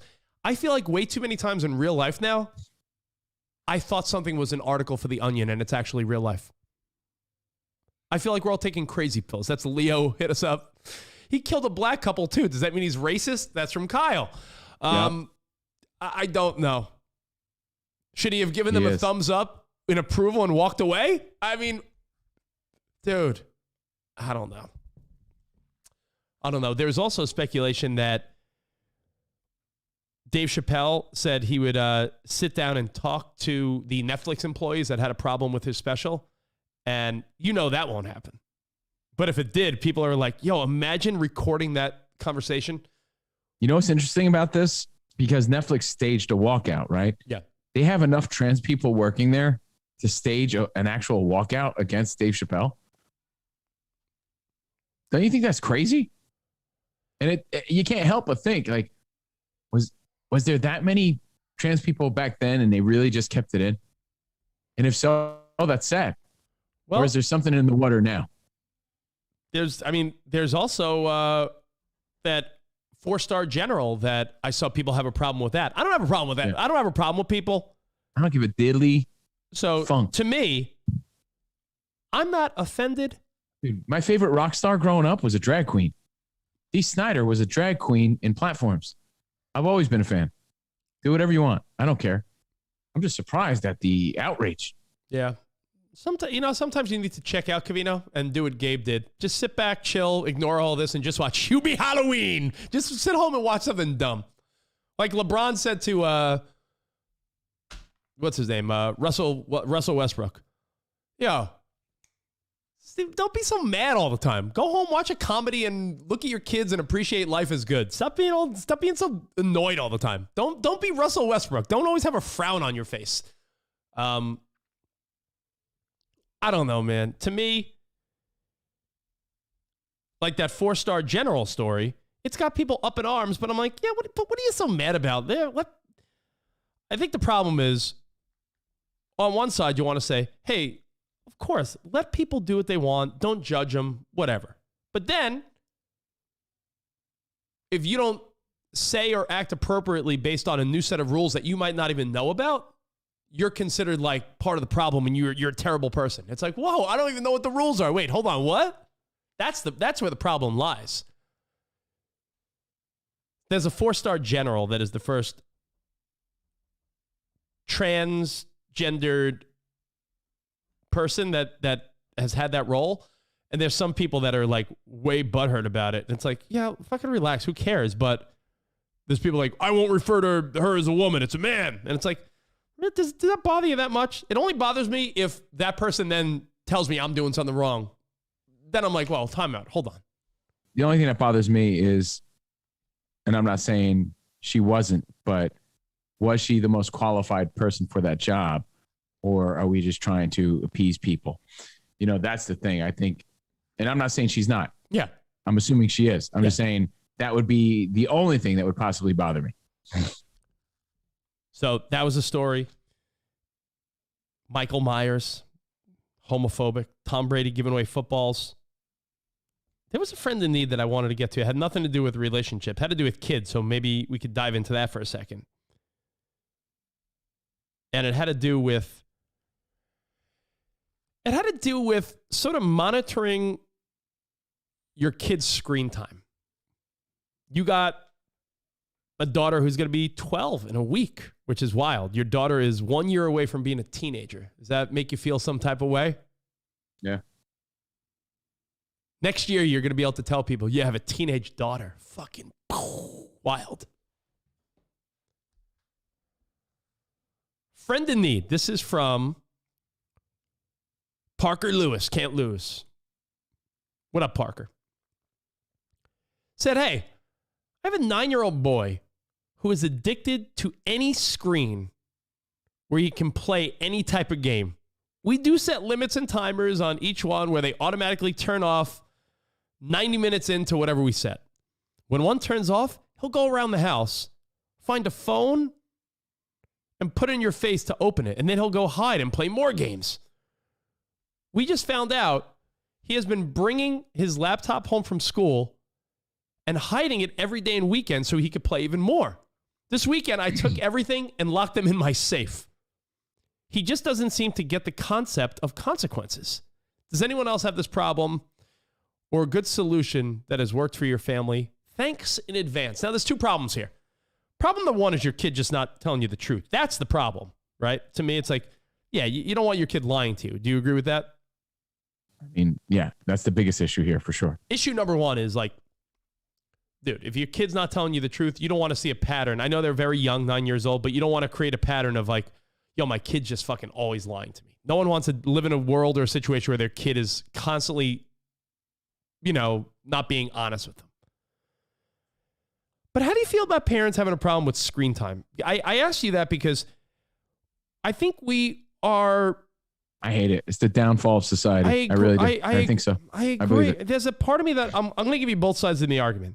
There's people that'll say downfall society. Kids are just stuck to their tablets, screens, internet, everything, right? Social media. At the same time, you don't want to deprive them of what everyone in their generation's doing.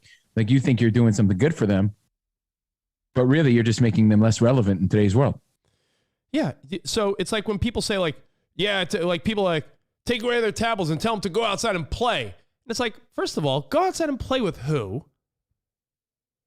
Are kids even playing outside anymore? And then not only go outside and play. And you got fucking creepos around every corner. It's not like it once was. There's so many creeps in today's world. You don't trust anybody. They were always creeps. We just didn't know they were creeps. There's no more creeps now. We just didn't have doorbell apps that told us where creeps were. You think there's more creeps now? Creeps. No, no way there's more creeps. That's like saying there's more gay people now. There were always gay people. They just weren't open. There were always bad people. They just hid in the fucking shadows. And you're lucky you didn't bump into them. Here's the question. I don't know about that because we've just accepted people with bad mental health as like, oh, that's just Billy being Billy. Billy's a fucking maniac and needs help. We used to try to help people back in the day. Now we just accept them. Yeah. So I think there are a lot more creeps out there. I just wonder where the line is with screen time for your kids. And I'll explain the two sides. Covino said the one side, which is just, it's the downfall. Like, what the fuck are you going to do, right? Like, Trust company style. The downfall. Look it up. You'll like it. But if your kid's really into, I responded to this person. I said, listen, if your kid's just playing stupid games, I agree with you. You got to limit this. But if your kid's really interested in, let's say he's creating artwork or cartoons or making videos, I wouldn't discourage that because I think you're limiting what their potential would be. That would be like you could be limiting them from being the next big director or social media star or movie editor. Like, these are hobbies. Like, your daughter makes great artwork on her computer. That's way different than some kid playing video games for 6 hours. And she does tutorials and she does like how-to YouTube videos and things like that. She's incredibly talented with that stuff. But she also spends a lot of time watching horse shit. Of course. It can't help but influence a young person's mind. So it's a split. It's a split thing because, like, for instance, for all these women that do makeup videos, right? Some of them end up making a career out of it, and they become famous makeup artists that a part of their brand is their little makeup instructional videos. If you have a teenage girl that's doing little makeup tutorials, what are you going to stop her and say, no, go play outside? That's what kids don't do that shit anymore. You're irrelevant for saying go play outside. Yeah, you want them to do what you did and what you enjoyed as a kid growing up. And unfortunately, that's not what kids enjoy in today's world of 2021. And you either accept that or you drive yourself crazy and you're miserable. Like, I'll tell you what. I was talking to Jordan's stepdad, right? Yeah. About Jordan's brother. And he's like, yeah, he doesn't want to go out and play. And he's kind of like really mad. All he wants to do is play video games. Now, you could be mad and disgruntled about that, like he appeared to be, because he just wants him to go outside and play. Ride your bike, go outside and play. Or you could just accept the fact and not be upset that this is what they find fun. Yeah. And accept that and encourage that. It's just a matter of what type of content are they absorbing. And as a parent, you really can't police that 24/7.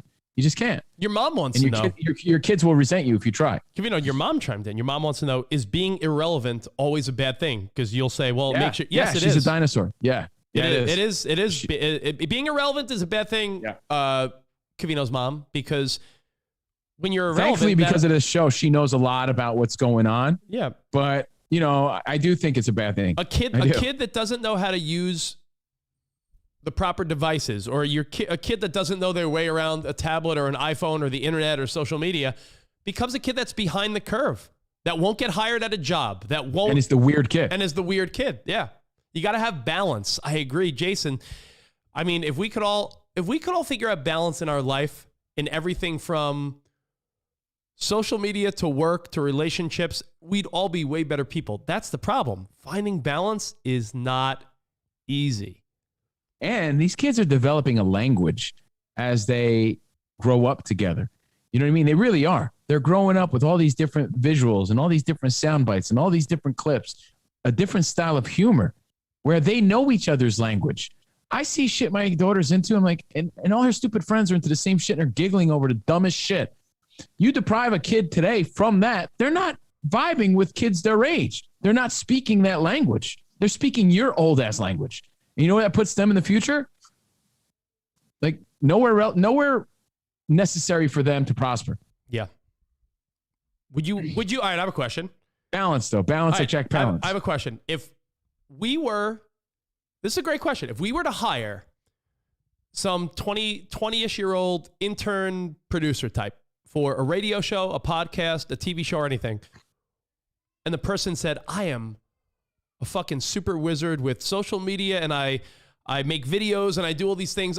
That's the person you would hire. If you met a person who was like, well, I was never really into the internet. My parents told me to go play outside. I'd say like, you're not right for this.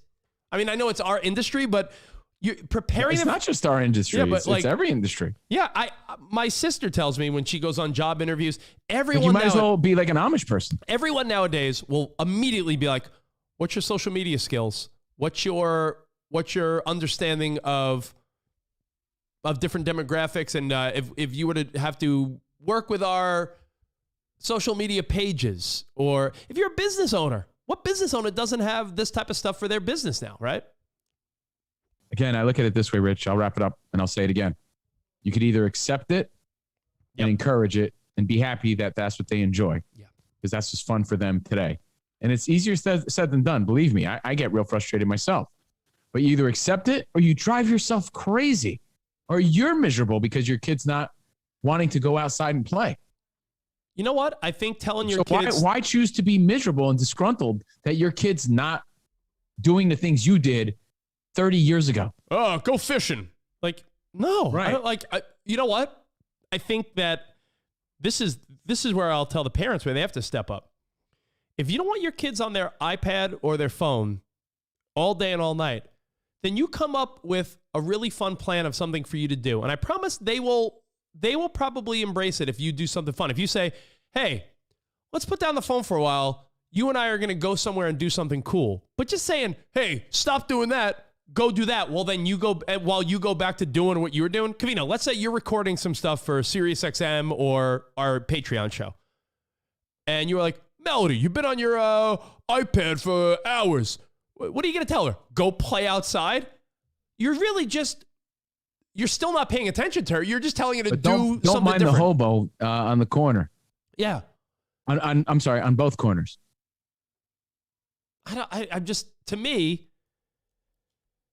the person that is out of the loop with this stuff will have a difficult time as they grow older in this world. However, the corny answer and the right answer is balance, a compromise, a little bit of both. But, there's one answer that's better than the other. And the answer that's better here is to let your kid do what's relevant today, not some shit that you did, which is irrelevant today. Gary Vaynerchuk, who, by the way, I was on his football podcast last week. So thank you, Gary Vaynerchuk, Gary V. He said something years ago that always stuck with me. He said, our parents now will say, get off the tablet, get off the phone, stop doing all this stuff, right? Get off your tablet, get off all your electronics. Meanwhile, it's what we're doing, number one. And when we were kids, why are we under some illusion that, yes, we played wiffle ball and football and this and that, but why are we pretending? Well, we had the balance that kids today don't. We did have a good balance. Yeah, but why are we pretending that we didn't play Nintendo, read magazines, talk on the phone with our friends? What was a big fight for most teenagers and preteens in the 90s and 80s? Could I get a phone? Tyson Douglas. That was a big fight. Yes, you're right. A big fight was, could I get a phone in my room? Right? That was a lot. Maybe it wasn't yours, but that was a lot of things. Like, could I get my own phone line or a phone in my room? Because you know what we did?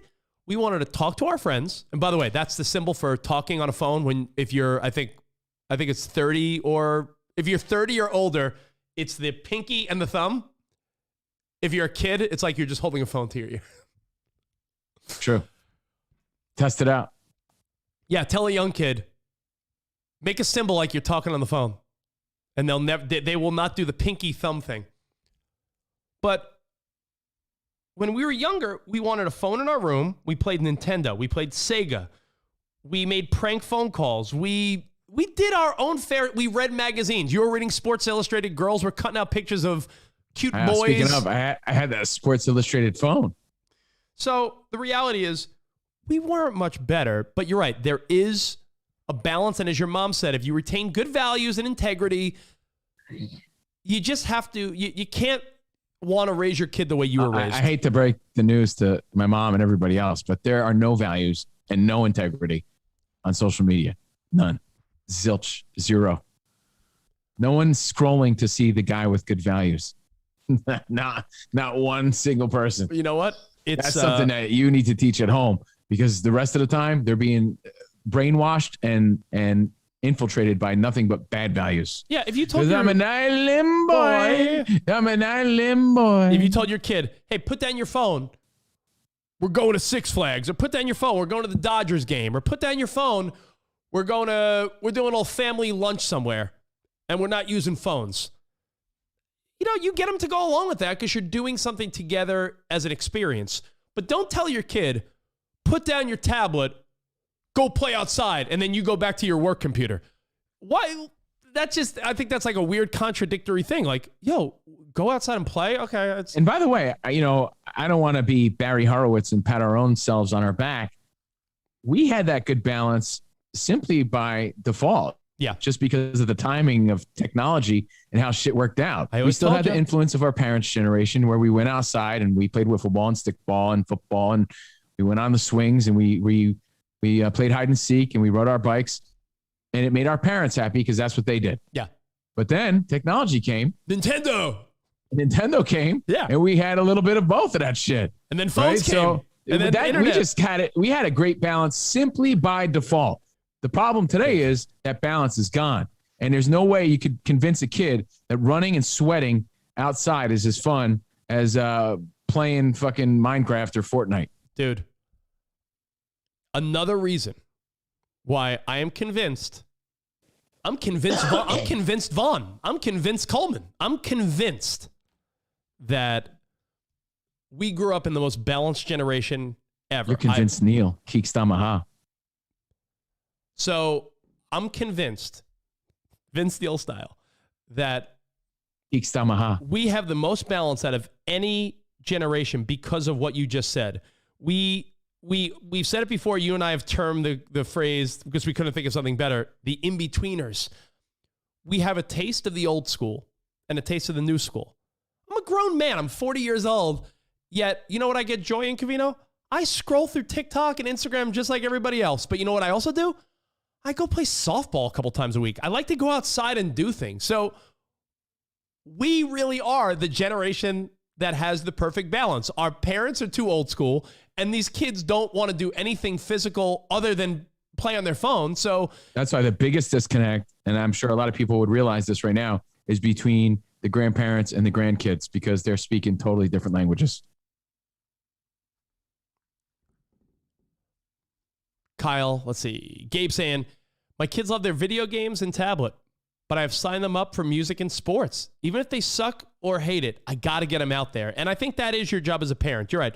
If your kid, like, I'll give someone some props. Like, Covino, think of someone you know, like a Drew Mack or a Sean Wyman, who I'm sure their kids are super involved with their video games and tablet, but you also see their kids playing like travel sports leagues, and every weekend they're at baseball practice or soccer, or like Mauser's kids always at hockey.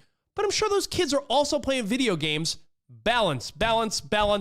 Hard to do, but if you can maintain balance, you're winning. Not all kids are into sports though. So whatever that balance is, find it. Yeah. And all easier said than done. And sometimes hobbies don't really. But I would never deprive them of that tablet virtual life. Yeah. It is what it is. You're being counterproductive as a parent if you were to do that. Some hobbies, Covino, some hobbies don't make it easy to be social. Like your daughter is great with artwork and drawing and making cartoons and videos on social media. That's a totally normal, great hobby for a kid, but that doesn't have the socialization as you playing Little League and going to baseball practice and doing all these things that you did playing wiffle ball. It's just not as social. So your daughter's living a different social world. Either I'm disgruntled about it, or you accept it. Right? Or I accept it. Yeah.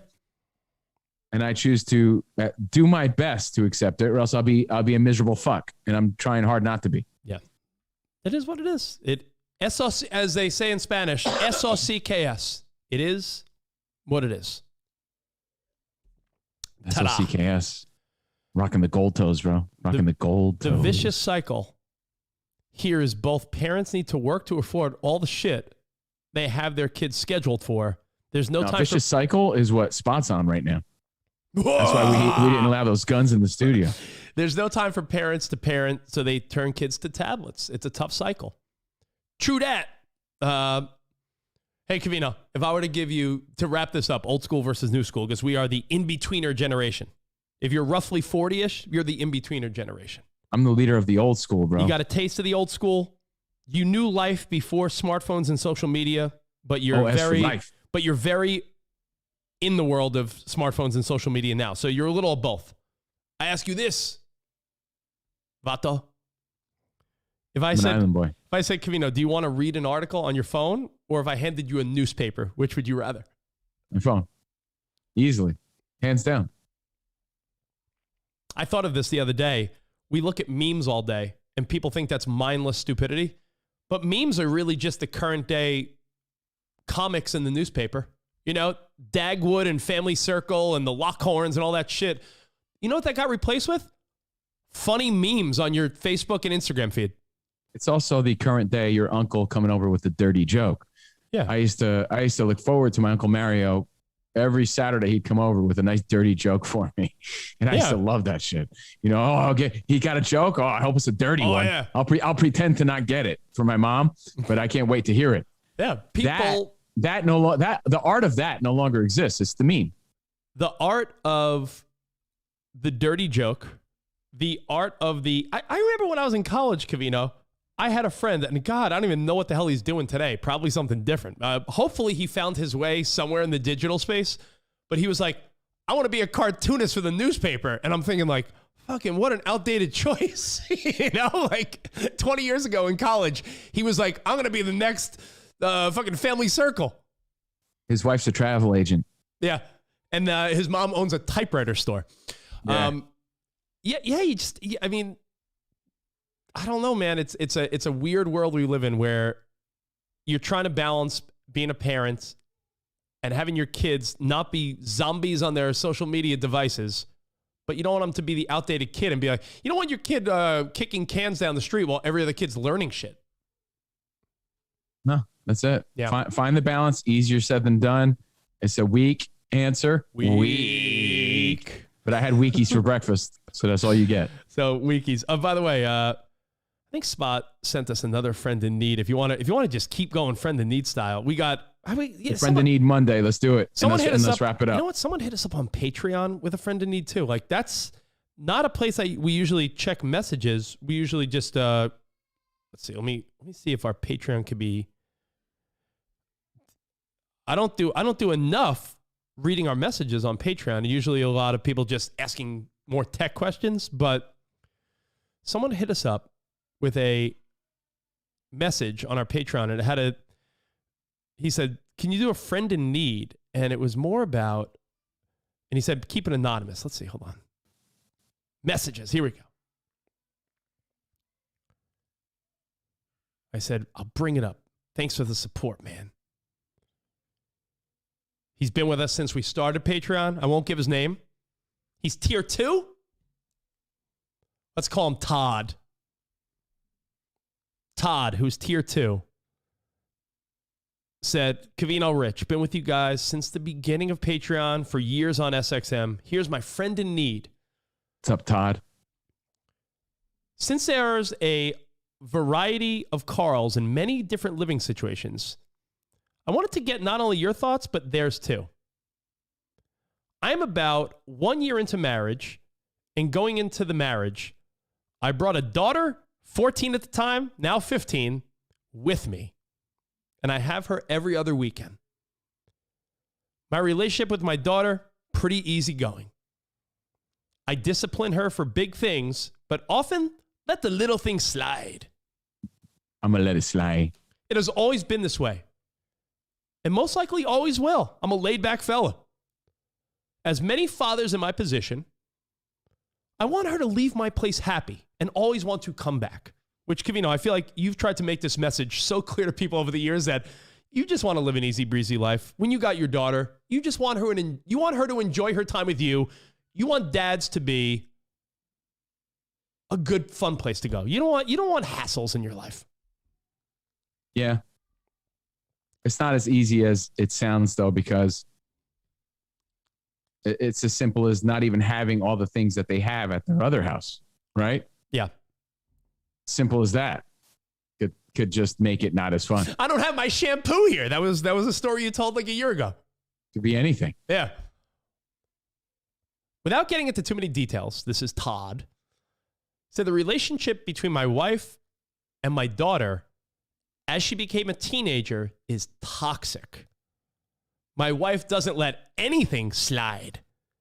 She gets on my daughter's case for everything. If my daughter makes the bed, she gets mad at her for not making the bed right. If my daughter asks a question, she gets in trouble for not trying to figure it out on her own. If my daughter doesn't ask a question and does something wrong, she gets on her for doing it wrong and why didn't you ask the question? My daughter can get a bit snippy at times and talks back and doesn't always want to say thank you. For the past 6 months, every weekend has been some type of blow up between the two. The last time this happened about a month ago, it finally boiled over on my side and I screamed at both of them. I'm pretty easygoing and was by far the most angry I've been at in my relationship with either of them. After this happened, my daughter apologized and she was crying, so I consoled her and my wife got mad at me for doing so. After the blow up, I told both of them they had to do their part to be better with each other and I'm always stuck in the middle. Yesterday, my daughter left the house in tears. It was actually my fault because I told my daughter she could eat something else when my wife had prepared food. I should have told my daughter no. She went home and my wife had a meal ready, but my daughter was full. I'm at the point in which I feel like I have to choose one. Any feedback would be greatly appreciated. Sorry for any confusion. Thanks. This is Todd. Don't use my real name. I didn't, Todd.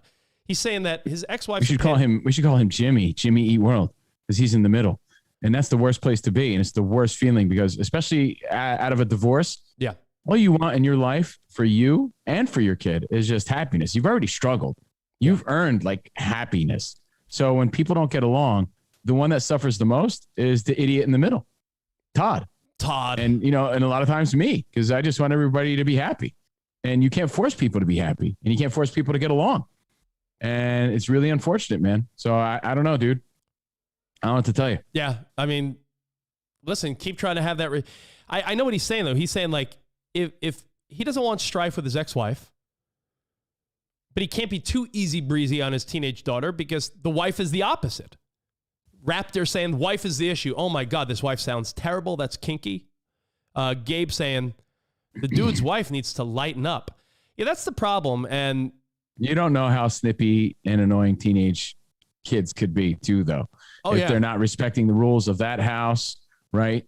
And that's where things get complicated. There's certain rules at one house and not at the other. Nothing's consistent.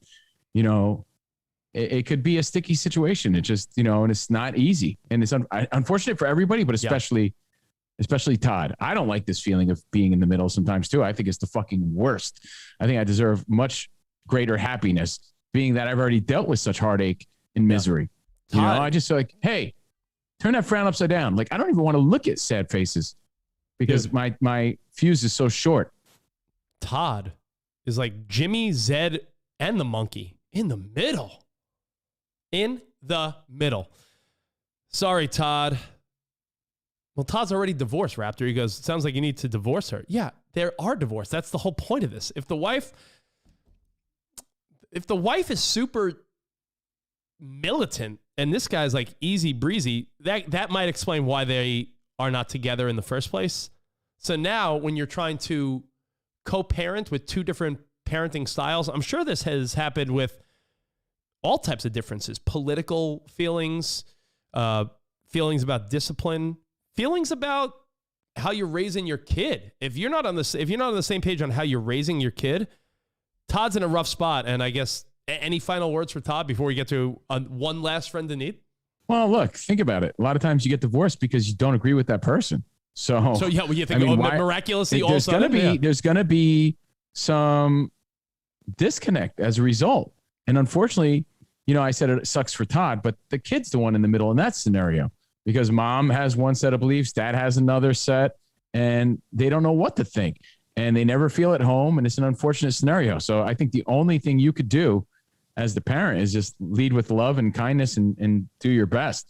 Like the only solace I have in life, the only solace that I have, and it's not a lot, unfortunately, is that I try my best. I do my best. I lead with love.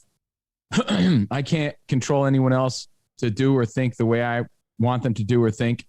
I could just lead people and teach people what I think is right and let the chips fall as they may. But if I'm doing my due diligence and doing what I see fit and I'm leading with love and kindness, what could me or Todd in this example do? What more could you do? Hold on. Someone's saying Plus, these are also growing pains too. Yeah. Like these hopefully are just things that pass. That's the way I look at this stuff. Like raising a teenage kid in any scenario is a pain in the ass. I can only imagine. Someone's saying that I saw my dad literally blow a fuse one time. like You know when I say like, oh, he blew a steam fuse? came out of Like, your I dad's really- ears, right? I saw smoke come out and sparks like zzz, and my dad took my sister's television and threw it down the steps. And she was a pretty good kid, but teenagers are a nightmare. So dude, as a parent, all you can do is your best. Dude, I'm so sorry.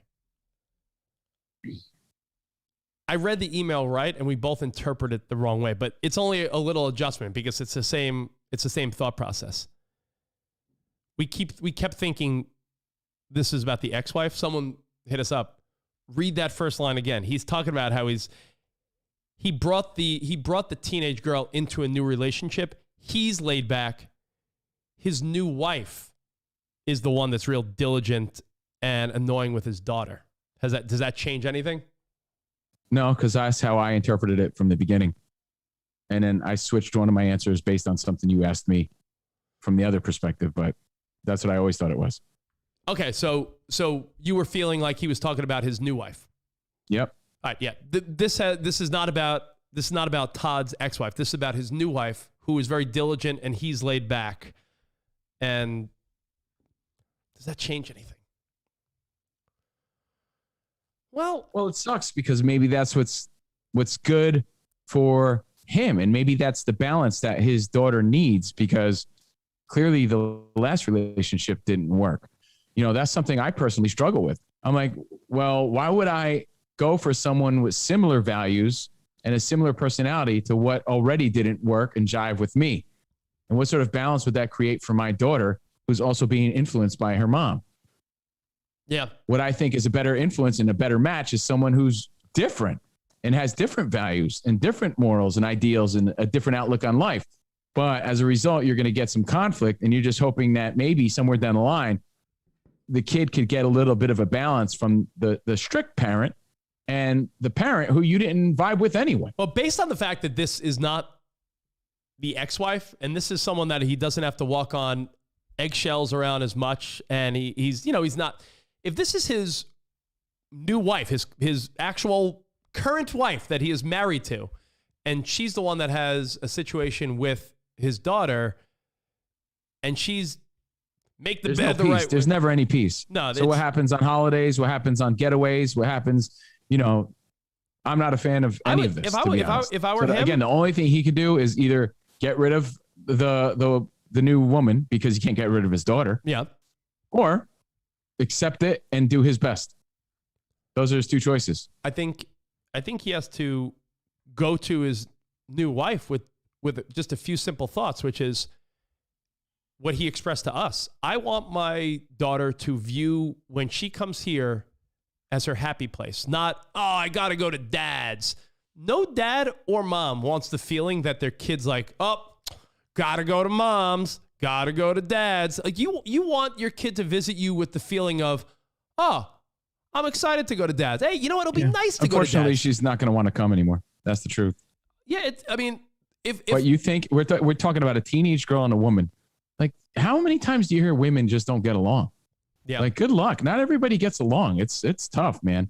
I hate it. I feel bad for Todd, to be honest. Yeah. But the reality is, if Todd's wife is in it to win it, she needs to realize, like, teenagers are a pain in the ass. And if you want Todd's relationship with his daughter to work out long term, you might need to chill out a little bit because Guess where Todd's daughter's never going to want to go when she's older for Christmas or Easter? Yeah, but Todd's daughter can't come to the house and like start doing things that are not acceptable under those house rules just because it's okay with her mom in the other house. You know what I mean? That's where things get sticky. Kinky said she's the grown woman. Does that make her the problem automatically when dealing with a teen? Yeah, man. Teens are smart and they need some discipline, dude. Your dad chimed in. Big Steve Covino. What did he say? If you bring someone new into your life, you better make sure they're the right person for your kids. Yeah, but what if your kid's a nightmare being raised by a nightmare that you're no longer with? Don't they need a little balance? Jason saying, sounds like the dad has struck a great balance in disciplining his daughter. The new wife might be trying to assert her dominance a little bit, and it's rubbing people the wrong way. Raising a teenage girl is not easy for any parent, biological or not. It's a fucking nightmare. Yeah, exactly. That's why I'm saying that the only advice I could give, like, feeling this sometimes and feeling like I'm in the middle sometimes, is just like, are you doing your best? That's it. Because you can't force shit. You can't. Your mom said, I completely agree with Mr. Turtle Whisperer. Your dad. Huh. Well, that's all easier said than done. My new wife. The new wife jealous of daddy's little girl? If so, grow up. She should be proud that her man's a decent dad. That's from Lisa. Did Todd jump the gun on marriage? Should he have given time for his kid and new wife to bond? Yeah, but you never know what's going to happen once you get married. What about this then, Covino? Blender wants to know, what if Todd's kid was not a nightmare and the new wife is like a diligent control freak? She needs to, lighten up a little bit. She needs to ease up a little bit for sure. I'm thinking along the lines of my scenario to try to make sense of his situation. Think about it. My kid is a product of me and her mom. And she's a little girl, and she's going to take on a lot of the traits of her mom. I'm with someone that is nothing like her mom. For good reason. For good reason. Yeah. For great reason. For fantastic it's been reason. proven. It's been proven that this was not a good match for me, right? Yeah. So then what am I supposed to do? Choose someone that's in the same wheelhouse, in the same vein and same thinking as something that didn't already work so that my daughter gets along with her? Or maybe that new person's providing a balance that kid needs. You got to think one step further. There's an obvious answer like, yep, got to get rid of the wife. Or you got to think one step further and say, so what? So that I could find another person that's the same as the relationship that didn't work last time? Yeah, I think some of the feedback though is a little. You know how a lot of times, Covino, you'll say very easier said than done. Like a lot of times people will be like, it's all easier said than done, man. Raising kids is tough. But not only raising kids, dealing with marriage, dealing with exes, dealing with work scenarios, anything. A lot of times how many times have you broken up with a girl when you were in your 20s and your buddy's like, yeah, just get over it, bro. Bang someone else. And you're like, yeah, great advice. Easier said than done. I dated this girl for 2 years and you're telling me get over it, just quote, bang someone else. It's not always easy. And I think that's the case when people are saying like, hey, Todd should just tell the new wife to fucking lay off. And it's like, really? That's the easy fucking solution? Yeah. I mean, I'm sure Todd has said these things. Like, I know I've said that it's very important for me that everybody gets along. That's not always the case, but I make it known that that's what I want, right? That's not always the answer. It's great advice. Well, just tell them to stop. Okay. Thanks. It's not that easy. And that's what happens when you get divorced. It's like it becomes a tangled fucking mess. Let's see.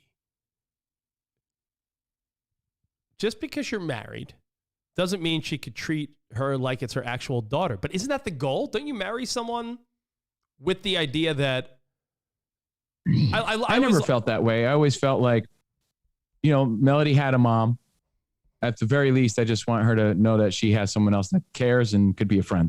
And someone that she could count on. She has a mom.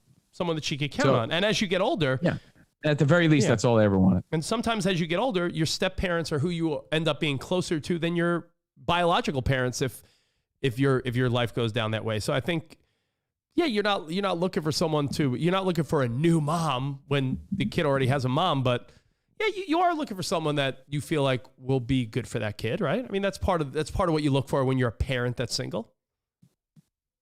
Let's see. Maybe Todd should just change his name and go trans. Maybe that might be the answer. Kyle. All right. Well, hey, there you have it. I hate to give you the weak answer, but I had Weekies for breakfast. All Todd could do is his best. Do your best. And that's it. Just it's do the your only best. solace you have. That's the only peace of mind that you're going to have. That's it. Do your best and know that you're being a good person. Are you leading with love? Are you being nice? Are you doing everything you can to show both parties here that you care? It's the only peace of mind that I have. So that's my advice to Todd. All right. Well, as we wrap up an action-packed Monday, Covino and Rich, what are your thoughts for tonight? Seahawks, Saints. I know you're more excited. I know we're both more excited about tomorrow night. World Series Game 1 and the Bachelorette debuts, but Saints, Seahawks. The game tonight is just background noise for me. Yeah, me too. I'll be watching, but I'll say the Saints have got this one. They're favored by 4. I'm not touching it gambling-wise, but yeah. But you know what I did touch, Covino? Just these nuts. You know, maybe I'm not saying I would jump in wholeheartedly, but just for the fun of it, I bought an alternative cryptocurrency because there's a lot of hype about it. So just for the hell of it and for the fun of it, I bought a little bit of Shiba Inu. Do you know anything at all about Shiba Inu? Have you heard about it? It's it's that little doggy symbol. No, but I think I went to a girl and I went to school with a girl whose name was that. Oh, you went to school with Shiba Inu? I'm pretty sure, yeah. Foreign exchange student. Presente. But it's the only other crypto I currently have other than Bitcoin. I'm hoping what happens. I mean, it already went up quite a bit, but what happened with Dogecoin back in the day? I was like, maybe this will happen. So just for the hell of it, we'll play along. If anyone else is involved, that would be interesting. It's like 0.00003 cents per Shiba Inu. So, you end up having I have roughly 30 million Shiba Inu. I bought it on a dip the other day. It went up a lot, then it dipped. So, hey, if anyone's in the crypto world, that seems to be one that's getting a little hype. Shiba Inu. All right. Well, thank you guys for checking us out. Remember, if you want to hear our take on everything sports this weekend, from boxing, from Teofimo Lopez, from fights to come, to Shakur Stevenson with the big win this weekend over Jamel Herring. He became a champion. We dived into football, sports, and entertainment on Fox Sports Radio last night, and we'll post the links on our Twitter page, but they're all there at foxsportsradio.com, and the show continues on social media at Covino and Rich.